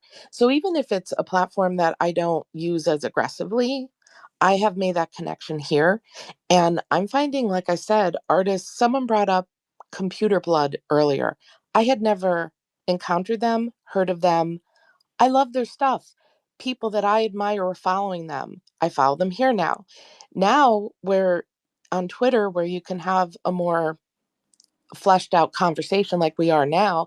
I look forward to seeing the artists that I've followed, and now I can find them in spaces. I'll see their spaces and I can have conversations with them. Not everyone can go to things in real life in person, like the New York events. Vasia, that's where I met you at the Subjective Art Fair and HardArt. We have never crossed paths before. We probably were in spaces together, but I didn't know you guys. It was great meeting you, and now I'm involved here, and I try to come to your spaces whenever I see them. So it's just enriched my life and my work environment and everything else. So I highly encourage. It is so easy to, like someone was saying earlier, pop around, look at who people are collecting, look who collected them. And the other thing I'll say quick is I like to analyze all these things when I'm doing them. And I think it's a very addictive platform. And I like leaderboards and things like that. So besides being an art collector anyway, I mean, when you're worried about the price point your art might be selling at, I've only been there a couple days and I've collected a few pieces where I collected 100 of each because I wanted to be on the top of their leaderboard. And then there'll be other collectors that will collect a few more and knock me down. So then I'll go buy a couple more. So even from outside of the art perspective, there's the gamification too. So I don't know. I would have no hesitation in going and trying rodeo. I think it's really fun and there's so many different things you can do with it. Super great, honestly, end to the conversation plots, Keith. That was great. And especially again, that like on Twitter, it's the same echo chamber. So we talk about IRL and the importance of the networking and meeting people. And this is definitely an alternative. And I definitely was one of those people that's hesitant of like, oh, another stupid social platform that I have to keep up with and it's exhausting and whatever. But at the same time, when we're seeing platforms like this come out and it's actually benefiting me more because I am getting exposure to new people and breaking out of that echo chamber, it's definitely exciting and liberating. And I think this is where everyone's kind of getting very hyped about. I do want to quickly point out and say congrats to Rodeo. Outside of what they were building, the whole team was taking a lot of heat back when Foundation first made the announcement and when their Instagram made the whole pivot into Rodeo and everyone was like, what are you doing as a marketplace? And I just want to congratulate them for taking all of those hits and making it through. And now they're the talk of the town. It's not easy, especially doing something new like this. And, you face a lot of critique. So I just want to take a minute and really shout out the team and in general, appreciate builders like that are being innovative, that are taking these risks, that I'm sure are getting a lot of DMs from the community. And these are just the growing pains. We talked about a lot of different things in terms of where we want to see the platform go, certain things that they could potentially implement. And I think a lot of it is going to be down the pipeline. It's just a matter of time and letting it naturally mature. And most importantly, platforms like this, and from what I've seen so far, it looks like they do a great job of it. I think the most important thing is just really remaining in tune with the community and listening to what the community wants and needs and what their feedback is. So far, I've only seen but great things from their team, and I hope to see the platform continue to kind of take off. I think it's just very exciting. Whatever happens, at the end of the day, if anyone in here tells you they haven't figured out, they're lying. We're all making this up as we develop and grow as an industry. So again, I just want to give them a lot of props and kudos because it's not an easy thing to do to just create something new like this. Milton and I always wrap up the spaces with some key takeaways. So I'm going to make this quick. One of the things that I guess continue to reference this as is a tool, and the word was used a lot during the space. Again, it's just one tool in your toolkit, and you need more than just a hammer to build a house. So use it when appropriate. I think it's very important also to just mention to be very intentional as a creator when you're releasing and having, what works for you may not work for everyone else, and that's completely okay. And it goes back to just being authentic, doing what feels right and what resonates with you, and using it however you kind of see fit. And more importantly, have fun. I think, we've had very serious conversations about all of it, but again, it just comes back to doing things that feel authentic to you and having fun along the way. And we're all, again, just figuring it out. Milton, I don't know if you have any other key takeaways before I completely close this out, but anything you wanted to kind of add there? Yeah, my key takeaway is I've made 0.00013 ETH since I opened my account earlier this morning doing my homework on the platform. I've collected 7 pieces. So I got to say, I was a skeptic and I've been trying my best, my damnedest, to be a devil's advocate on this space, but I am encouraged by initial use and by anecdotal evidence here from the crowd because very few people had critiques. Most people had positives, and I have definitely shifted my thinking a little bit about this. I do enjoy the platform's usability. I think one thing that it was open to me today was just the fact that I hadn't considered it for new artists, but basically new artists could potentially, especially after Rebecca's pseudonym story, could potentially jump on this and catch fire pretty quickly, which I think is probably unique to any platform that I can think of. So the fact that this is also built on Farcaster Rails on Base is interesting because I will say I jumped on the platform this morning and I immediately imported all of my followers from Farcaster, which was nice. I didn't have to go through that whole following, 5,000 plus people. So that was helpful. But yeah, I'm interested to play around more, to click around more, to collect more. I did pick up the Slime Sunday piece, which somebody mentioned on the space. So that's why we have these, to get the inside scoops. But yeah, definitely interesting. Worth poking around, worth playing around, worth experimenting. And I appreciated the different viewpoints. I think there was a couple cautionary tales, things that we've seen in the past. I hope those don't get repeated because we've learned the lessons multiple times.